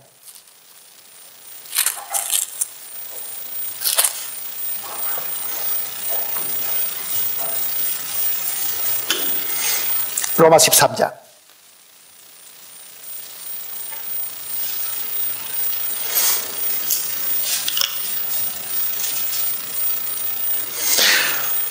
(8절입니다) 로마서 13장 8절. 피차 사랑의 빛 외에는 아무에게든지 아무 빛도 지지 말라. 남을 사랑하는 자는 율법을 다 이루었느니라. 우리 성경은 지금 사랑의 빛 이렇게 표현했는데 다른 역본들, 다른 성경에는 이거를 이렇게 표현했습니다. 사랑하는 것 외에는 이렇게 되어 있습니다. 사랑하는 것 외에는 아무에게나 아무 빛도 지지 말라. 사랑하는 것 외에는.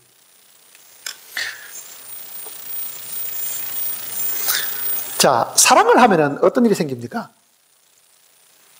사랑은 주는 겁니다. 사실은 엄밀하게 보면요. 하나님이 우리를 사랑하셨다 하는 거는요, 하나님이 우리에게 뭐를 주셨다는 뜻이잖아요.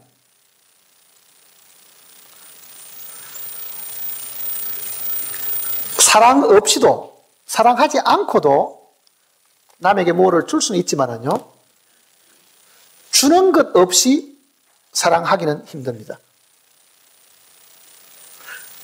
아무것도 안 주고 남을 사랑하기라는 것은 굉장히 힘이 든다고요. 그리스도인들이 누구를 사랑한다고 말을 하려고 하면요, 베푸는 것이 사실 있어야 돼요. 그거는 물질만을 이야기하는 게 아닙니다. 마음도 주고 시간도 들어주고 남의 어려운 사정도 들어주기도 하고, 정말 상대방이 나에게 요구하는 일들이 꼭 돈을 도와달라고 이야기하지 않아도 가정에 어려움이 있고 슬픔이 있고 괴로움이 있을 때 찾아와서 뭐를 이야기하려고 하면요, 사람들은 남의 이야기 들어주는 것이 인내심에 한계가 있는 거예요. 이게 이 귀찮은 이야기를 다 들어주려고 하면 나는 언제 일하고 나는 내 할 일도 못하는데 그 생각 안 듭니까? 누가 와서 내 찾아와서 자기 신세 타령을 1시간만 하면요, 빨리 안 가는가 싶은 생각이 들 겁니다. 나 지금 할 일이 많아요. 왜 이렇게 빨리 안 가고, 내 귀가 무슨 쓰레기통인가? 뭐 온갖 이야기를 다 들려줘가지고 복잡하게 만드는가? 그 생각한다고요, 지금. 그게 우리가 주는 마음이 사실 없는 거예요. 주는 마음이. 예수님께서 잡히시기 전에 다락방에서 제자들 발을 씻겨줬습니다. 발을. 내가 주와 스승이 되어가지고 발을 씻기는 같이 너희도 서로 발을 씻어주라 그러잖아요. 발을 씻어주라. 그건 주님의 명령입니다. 베드로는 뭐라 그럽니까? 발뿐만 아니고 내 머리도 씻어주소. 목욕, 이제 머리까지 씻어달라 그러니까 주님이 뭐라 그럽니까?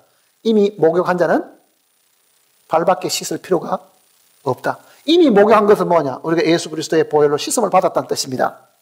이미 죄사함 받은 사람은 또 목욕할 필요가 있는 게 아니고 그 다음 뭐라 그럽니까? 발을 씻어주라 그러잖아요. 자, 주님이 발 씻어주라는 그 말을 문자 그대로 받아들여가지고 캐톨릭에는 세족식이라는 게 있습니다. 세족식. 발 씻어주는 의식이 있죠. 교황도 대야에다 물 떠가지고 발 씻어주는 거. 지발 지 씻으면 되지. 그 무좀 나는 냄새나는 발을 왜 남한테 쑥 내밀어가지고 남에게 피해를 줄 이유가 뭐 있어요? 주님이 가르친 내용은 그 뜻이 사실 아닙니다. 보세요.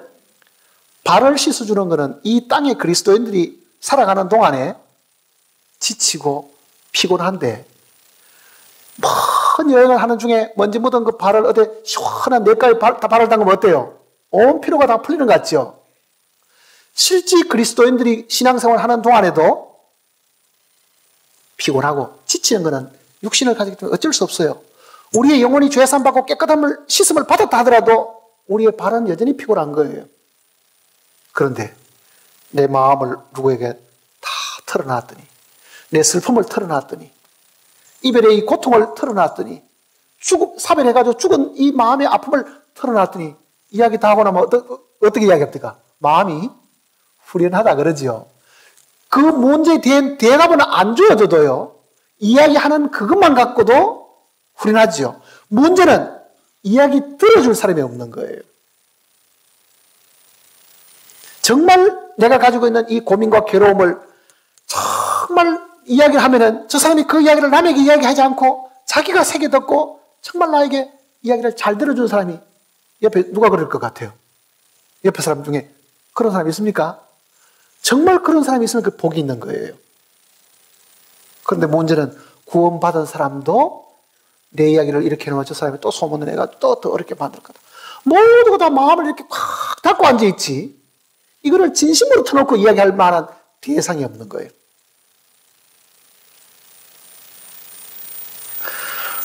그래서 잠언은 이렇게 이야기했습니다.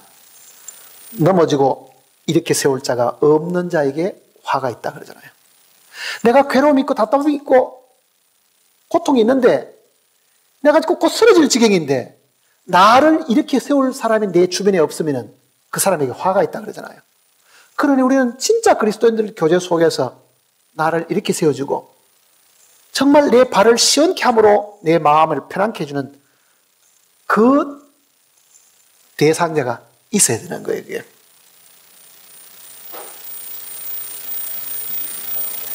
그러려고 그러면 어떤 일이 생겨야 되겠어요? 탕감해 주는 걸 배워야 되는 거예요, 사실은요. 용서하는 걸 배워야 용서를 해주는 사람 앞에 가서는 뭐를 이야기하고 싶잖아요. 자기를 베풀고 뭐를 감싸주는 사람 앞에 가서는 뭐를 자꾸 이야기하고 싶지요. 그런데 그게 없는 사람 앞에 가서는 요 입이 딱 다물어져가지고 아무 이야기도 하고 싶지 않는 거예요, 그게. 자, 우리는 피로 값주고 사신 바가 되었고, 정말 주님이 우리의 주인이 되었다는 걸 우리가 확실히 알았으면 성경대로 사람의 종이 되지 않아야 됩니다. 그거는 말을 바꾸면 우리는 공짜로 뭐를 얻어 쓰려고 하거나 아무 소득, 자기가 노력과 수고를 하지 않은데도 뭔가를 챙기고 그거를 좋아하는 그런 것이 없어야만 사람의 종이 안 된다고요. 그리고 성경대로 빚을 안 져야 됩니다. 빚을 지게 되면 분명히 빚 준 사람에게 종이 된다고 성경이 이야기하잖아요. 그럼 돈이 되게 없으면 어떻게 하느냐? 당장에 돈 없어 어디가 조금 빌려야 되는데 빌려주는 거는 성경에도 구약 성경 속에도 들어있죠. 그러나 빌려주되 절대로 이자를 받아서는 안 된다 그러잖아요, 성경에. 근데 우리는 돈 빌려줄 때 뭐 합니까? 이자 때문에 돈 빌려주는 거거든, 그건 빚 때문에. 부득이해서 돈을 며칠 사이에 융통을 해야 써야 될 사람이 생긴다고 하면은 그 돈 빌려주는 일로 인해 가지고 형제들 사이에 절대로 이자를 받아서는 안 되고 아예 안 빌리는 게 제일 좋지만은요, 성경대로. 정말 너무너무 가난해가지고 내 수중에 지금 당장 돈이 없고 할 때는 빌리되 그런 정도의 사람들에게는 우리가 구제하고 베풀어야 되지 되받으려고 사실 생각해서는 안 된다는 이야기입니다. 자, 나는 주는 쪽입니까? 받는 쪽입니까? 나는 남의 이야기를 들어주는 쪽입니까? 남에 가서 내 신세 타령을 하는 쪽입니까? 내가 문제가 많이 있더라도요, 입으로 신세 타령을 많이 하는 것도 남에게 빚지는 거하고 똑같은 겁니다, 사실은요. 내가 정말 고통스럽고 괴로움이 많으면 나보다 더 고통스러운 사람의 이야기를 들어주는 사람이 되면 내 고통은 하나님이 대신 들어주신다고요. 그래서 성경에는 흩어 구자에도 부하게 되는 이끌이와 과도기 아껴도 가난하게 될 뿐이라 그러잖아요. 나눠주면은 마음도 나눠주고 시간도 나눠주면은 점점 내가 부해질 수 있는 일이 있지만은 아끼고 부둥켜 안고 있으면은 나는 날로 가난해진다. 남을 윤택하는 자는 윤택하여질 것이요 그러잖아요, 성경대로. 그게 하나님의 약속입니다.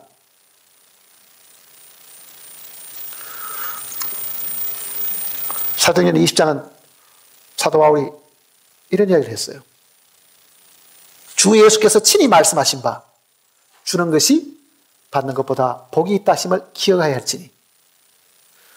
그 내용은 복음서 내용 속에 주님의 가르침 속에 없습니다.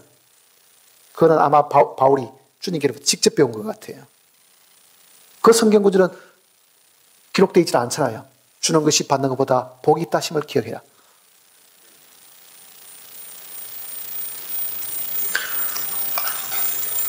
자, 주는 것 중에 제일 큰 주는 것이 뭐겠습니까, 여러분들? 용서입니다. 용서하는 거예요. 정말 마음에 어떤 사람이 나에 대해서 굉장히 두렵게 생각하고 혹시 저 사람이 내 잘못을 지금도 기억하고 있으면 어떻게 할까 하는 것 중에 정말 가장 고귀한 주는 것은요, 용서하는 거라고요.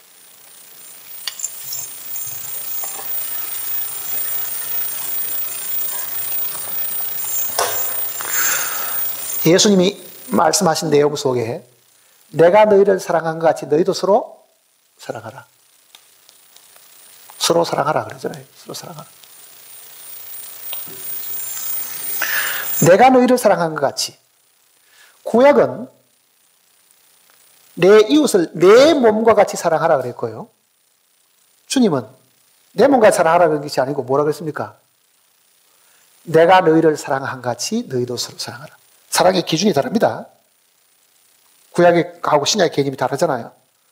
그러니 우리는 내 이웃을 내 몸과 사랑하는 것이 아니라 주님이 우리를 사랑하신 것처럼 우리도 서로 사랑해야 한다. 그 이야기잖아요.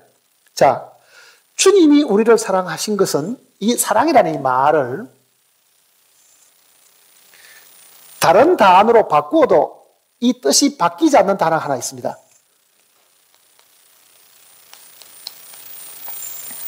그 용서라고요. 내가 너희를 용서한 것 같이 너희도 서로 용서하라. 자, 사랑을 하거나 용서를 하려고 하면 어떤 사람이 나에게 잘못을 했는데 그 잘못한 사람을 용서하려고 하면 용서하는 사람이 손해보는 겁니다. 손해보지 않고 용서할 수 있는 방법이 없어요. 우리 집에 창문을 깨트린 사람을 내가 용서해 주려고 하면 변상을 하는 것은 용서해 주는 게 아니죠. 깨어진 그 창문을 내가 손해를 감당하는 것이 용서라고요. 자, 어떤 사람을 내가 용서하고 어떤 사람을 사랑하려고 하면은 내가 손해보는 것이 무언가를 보라고요. 그게 있을 때 진정한 용서가 있는 거예요. 그게 진정한 사랑이에요. 말로만 I love you 하고 뭐 이렇게 한다고 용서가 됩니까? 그게 속에서는 원수 같은 생각이 드는데 적어도 내가 누구를 용서하려고 하면 누구를 사랑하려고 하면 자기 스스로 생각해 봐야 됩니다. 내가 저 사람의 죄를 내가 뒤집어 쓴다. 그 얘기입니다. 네가 잘못한 거를 네 잘못을 안 돌리고 그 모든 죄에 대한 결과는 내가 먹어마. 그게 용서라고 사실은. 그게 용서. 자, 주님이 그랬습니다. 내가 너희를 사랑한 것 같이. 주님 어떻게 사랑하셨습니까? 손해는 주님이 다 보셨고 내가 죽을 자리에 주님이 대신 죽으셨으니 주님이 엄청난 손해를 보셨으니 우리도 용서를 하려고 하면 그렇게 용서하라는 뜻이에요. 그렇게 용서하라.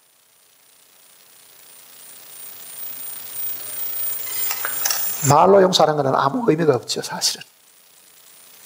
어떤 사람에게 부당한 욕을 얻어먹었습니다. 비난을 받았습니다. 뒤에서 속살거리는 그 많은 이야기 모욕을 당했습니다. 용서하려고 하면 어떻게 됩니까? 그 비난과 그 모함과 그 모든 것을 내가 뒤집어 쓰는 거예요. 그게 뒤집어 쓰지 않고는 용서가 일어날 수 없어요. 그걸 일일이 다 밝히고 옳고 그름을 다 따져버리면 변상하는 거하고 똑같은 거예요.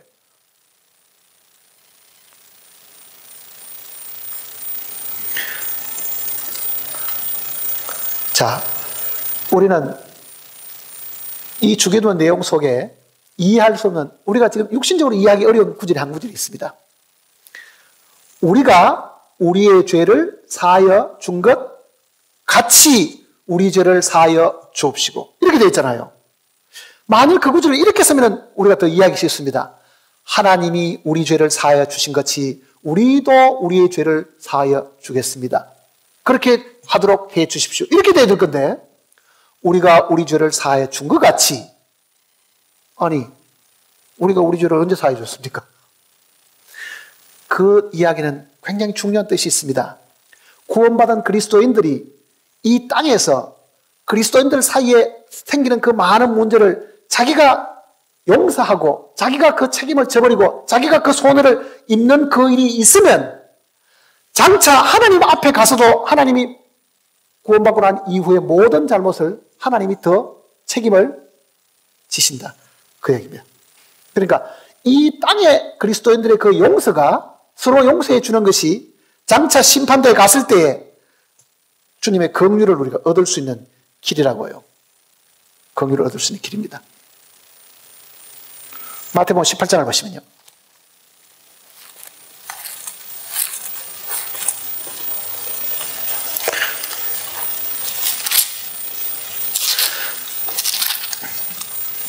마태복음 18장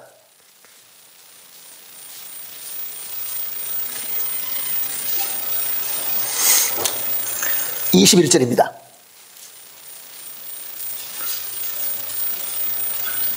21절. 그때 베드로가 나와 이르되 주여 형제가 내게 죄를 범하면 몇 번이나 용서하여 주리이까? 7번까지 하오리까? 예수께서 이르시되 내게 이르노니 7번뿐만 아니라 7번에 70번까지라도 할지니라. 그러므로 천국은 그 종들과 결산하려는 어떤 임금과 같으니 결산할 때 10,000달란트 빚진 자 하나를 데려오매 갚을 것이 없는지라. 주인이 명하여 그 몸과 아내와 자식들과 모든 소유를 다 팔아 갚게 하라 하니 그 종이 엎드려 절하되 절하며 이르되 내게 참으소서 다 갚으리다 하거늘 그 종의 주인이 불쌍히 여겨 놓아 보내며 그 빚을 탕감하여 주었더니 그 종이 나가서 자기에게 100데나리온 빚진 동료 한 사람을 만나 붙들고 목을 잡고 이르되 빚을 갚으라 하니 그 동료가 엎드려 간구하여 이르되 나에게 참아주소서 갚으리다 하되 허락하지 아니하고 이에 가서 그가 빚을 갚도록 오게 가두거늘 그 동료들이 그것을 보고 몹시 딱하게 여겨 주인에게 가서 그 일을 다 알리니 이에 주인이 그를 불러다가 말하되 악한 종아 내가 빌리에 내가 내 빚을 전부 탕감하여 주었거늘 내가 너를 불쌍히 여긴같이 너도 내 동료를 불쌍히 여김이 마땅하지 아니하냐 하고 주인이 노하여 그 빚을 다 갚도록 하여 그를 옥졸들에게 넘기니라. 너희가 각각 마음으로부터 형제를 용서하지 않으면 나의 하늘 아버지께서도 너희에게 이같이 하시리라. 자, 이거는 지금 용서받는 이야기가 아니죠. 언제입니까? 장차 천년왕국에 갔으면 주님의 심판대 앞에 그리스도인들의 심판대 앞에 섰을 때에 하나님이 우리를 어떻게 다루시는가를 미리 지금 보여주시는 이야기라고요. 자, 여기 지금 예수님이 든 이 비유를 보면 한 종이 10,000달란트를 용서받았다. 10,000달란트. 이게 지금 이 10,000달란트가 지금 두 번째 종은 100데나리온 이 달란트고 10,000달란트고 100데나리온.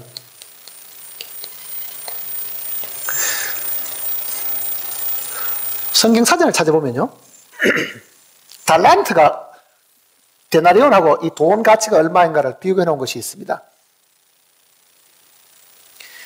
데나리온은 예수님 당시에 종이 하루 동안에 버는 품삯이에요. 그러면 100일 동안에 번 정도의 품삯이겠죠. 돈 한 푼 안 쓰고 이제 100일 동안 모으는 품삯이. 달란트는요, 6,000데나리온이에요. 1달란트가. 6,000데나리온. 그럼 보세요. 또 이 계산해 보자고, 이제. 6,000데나리온은 6,000일 동안에 일을 하면은 1달란트를 벌 수 있는 거잖아요. 그러면은 1달란트가 6,000일 동안 버는 것 같으면은 6,000일이면은 안식일 빼면은 한 300일 동안 일하는, 아니, 300일을 1년을 잡는다고 하면요. 6,000일이면 약 20년 동안에 일하는 정도가 된다고. 20년. 1달란트가. 그러면 20년 동안 곱하기 만이니까 얼마입니까? 20만 년이에요. 20만 년. 1달란트가 20년 동안 일하는 정도의 돈을 버는 것 같으면요. 10,000달란트면은 20년 동안, 20만 년 동안 일한 돈의 금액이라고요. 20만 년. 주님이 비유할 때 이거를 크게 비유해 주신 거예요. 그리고 우리는 그저 달란트 뭐 만하고 백하고 하니까 만백하고 하니까 이거 별 차이 없는 것 같죠.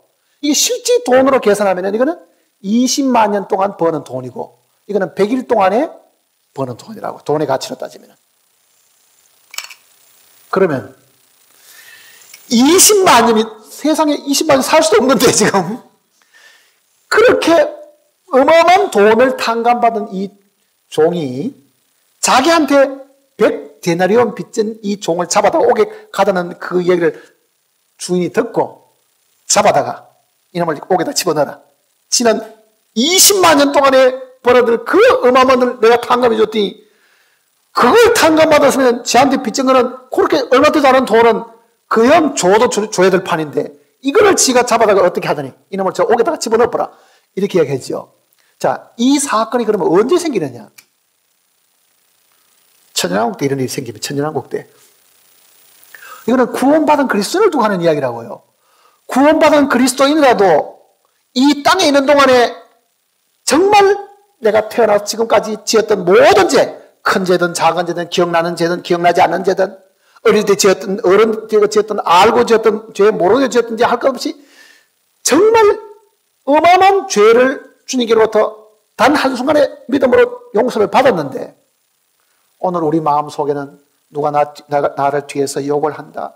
누가 내 돈을 안 갚았다. 누가 뒤에서 나보고 지금 비난하고 그런 많은 작은 어떤 죄들을 두고 보자. 지가 나한테 어떻게 그럴 수 있어? 하고 만일 마음에 그거를 용서하고 있지 않다고 하면 주님 앞에 갔을 때 그리스도의 심판대 앞에 갔을 때 우리가 주님 앞에 여기 지금 35절입니다. 너희가 각각 마음으로부터 형제를 용서하지 않으면 나의 하늘 아버지께서도 너희에게 이같이 하리라. 하늘 아버지가 언제 이렇게 한다는 이야기입니까? 지금 이렇게 한다는 말이 아니죠. 그 천년왕국의 그리스도의 보좌 앞에 섰을 때에 우리로 하여금 이런 벌을 받도록 하신다. 그 얘기입니다. 이런 벌을 받도록 하신다. 그러니까 지금 우리가 줄 수 있는 것 중에 제일 좋은 거는 뭐냐? 사랑을 주는 건데 그 사랑이 용서하는 거라. 그 얘기입니다. 자, 마음에 우리가 사람들에게 아무 거리 없이 막힌 것이 없이 용서해 줄 수 있다고 하면 그거보다 더 큰 것을 주는 것은 더 쉬운 거예요, 사실은요. 문제는 마음을 닫아버리고 용서가 안 되면 대화도 안 되고 줄 수도 없고 다 끝이 나버리잖아요, 그게. 그러니까 마음 속에 주는 자가 되되 주되 정말 우리 마음 속에 내가 너희를 사랑한 것 같이 내가 너희를 용서한 것 같이 너희도 용서하라. 그거를 만일 우리가 이 땅에서 이루고 산다고 하면은 우리는 참으로 하나님이 우리를 피로 값주고 사신 하나님의 종이 되지 사람의 종은 안 된다는 이야기입니다. 사람 종은. 주는 사람 치고 남의 종이 되는 사람이 거의 없습니다. 주는 사람은 그만큼 자유로운 거예요, 항상. 받는 사람은 항상 뭔가가 종이 되기 쉽다고요. 그러니 없던 사람도 주는 걸 배워야 돼요. 꼭 있기 때문에 주는 게 아니죠. 내가 물질이 줄 게 없으면 내 마음이라도 주고 사랑이라도 주고 남의 이야기도 들어주기도 하고 그게 필요한 거예요.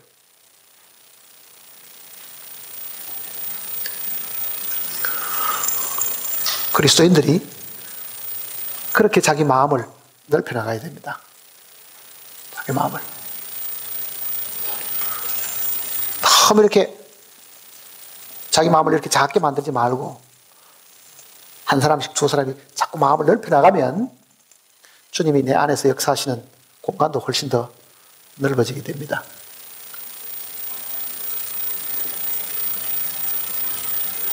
내 주인은 나를 피로 값주고 사신 주님이시고 그 주인의 뜻은 사람의 종이 되지 말라고 하신 것이고 사람의 종이 안 되려고 하면은 나는 받기보다는 주는 자가 되어야 사람의 종이 되지 않는다는 걸 기억을 해야 됩니다. 기도하십시다.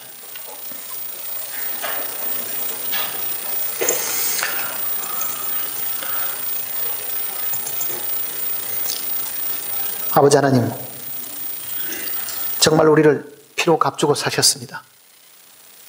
피로 값주고 사셔서 우리를 하나님께 드리셨습니다. 그러므로 우리는 하나님을 섬기는 제사장들이 되었습니다. 우리의 이 섬김은 지금부터 영원한 새하늘과 새 땅에 이를 때까지 계속 이어지는 것이라고 말씀하셨습니다. 참으로 우리가 섬길 자는 주님밖에 없습니다. 그러므로 사람에게 종이 되지 말라고 하셨고 빚을 지지 말라고도 부탁하셨습니다. 이 말씀을 우리 마음속에 간직함으로 주님 앞에 이를 때에 우리가 결코 꾸중을 듣지 않고 주님께로부터 칭찬과 큰 기쁨을 얻을 수 있도록 각 심령들을 지켜주시옵소서. 주님 앞에 섰을 때에 그 심판대 앞에서 우리가 주님의 크신 긍휼을 얻기 위해서는 지금 이 땅에 있는 동안에 형제들 사이에 사랑을 베풀고 용서하는 것을 배워나갈 수 있도록 각 심령을 일깨워 주시옵소서. 서운한 마음들과 불쾌한 마음들과 격한 마음들이 있다 하더라도 주님의 말씀을 기억함으로 항상 마음속에서 주님이 우리를 용서하신 것처럼 우리도 항상 용서 가운데 살아가는 저희들이 되게 인도하시옵소서. 우리를 죄 가운데서 인도하신 주 예수님의 거룩하신 이름으로 간절히 기도드립니다. 아멘.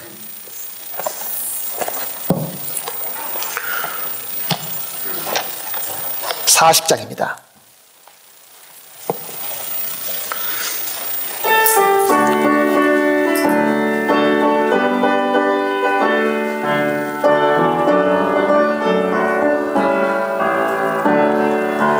찬송으로 보답할 수 없는 큰 사랑 주님께 영광 할렐루야.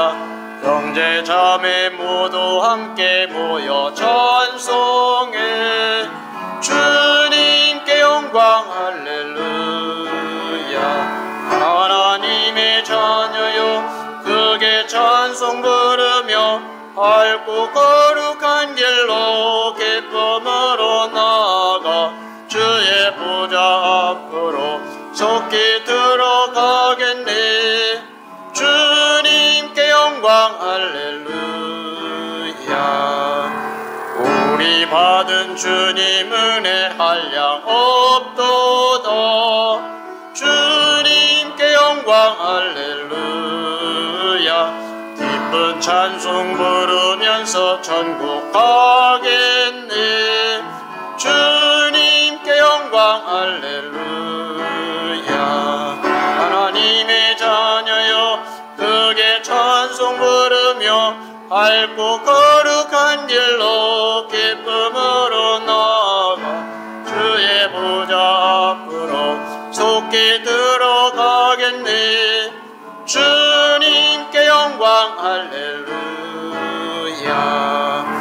잠시 후에 우리 모두 주를 보겠네. 주님께 영광 할렐루야.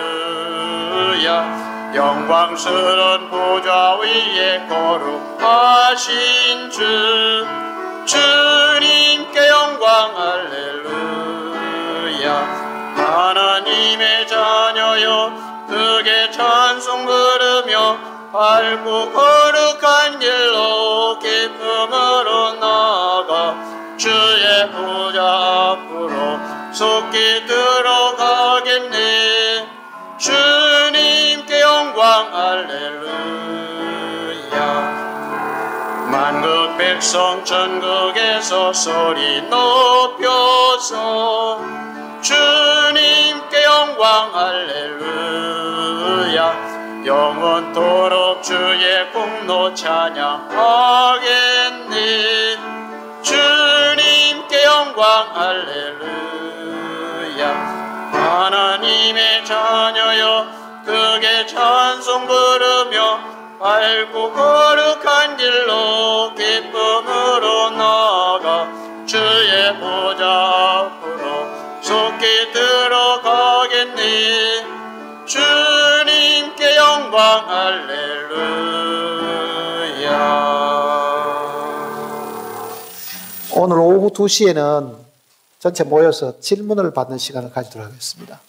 또 혹시 간증하실 분이 있으면 간증할 수 있는 기회도 드리도록 하겠습니다. 그리고 25일 날 성탄절에는 우리가 성탄을 축하하기 위해서 모이는 것은 사실 아니지만 함께 모여서 교제하고 또 말씀을 함께 공부하는 시간을 가지도록 하겠습니다. 지난번 우리가 12월 1일 날 이 자리에 함께 모인 것처럼 오전 11시에 함께 모여서 점심 먹고 또 함께 모이고 하는 그런 하루 동안 이 장소에서 전국에 있는 식구들이 같이 모이는 그런 기회를 가지도록 하고 그날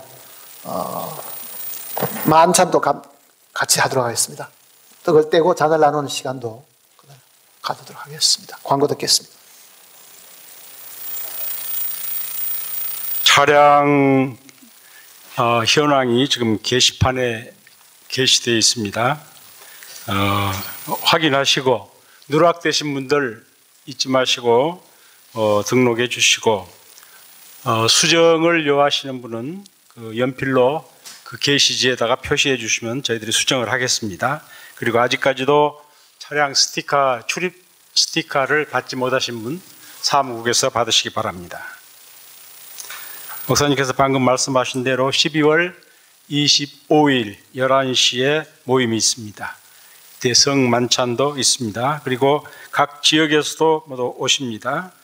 모두 참석해 주시기 바랍니다. 1층 남자 화장실용, 형제님들 이용하는 화장실용 슬리퍼는 별도로 신장 옆에 준비되어 있습니다. 그 색깔이 검은색입니다. 지금 잘 구분을 못 하시고 지금 신고 계신 분이 계시는데 화장실 가실 때는 꼭 진한 갈색 이 실내화 대신에 흑색 실내화로 갈아 신고 화장실을 이용해 주시기 바랍니다. 지난 수요일 목사님 말씀 의인의 길과 악인의 길 시편 1편 말씀이 준비되어 있습니다. CD 필요하신 분 신청하시기 바랍니다. 식사 후 질의응답 시간이 끝난 후에 전체 찬양 연습이 있겠습니다. 이상입니다.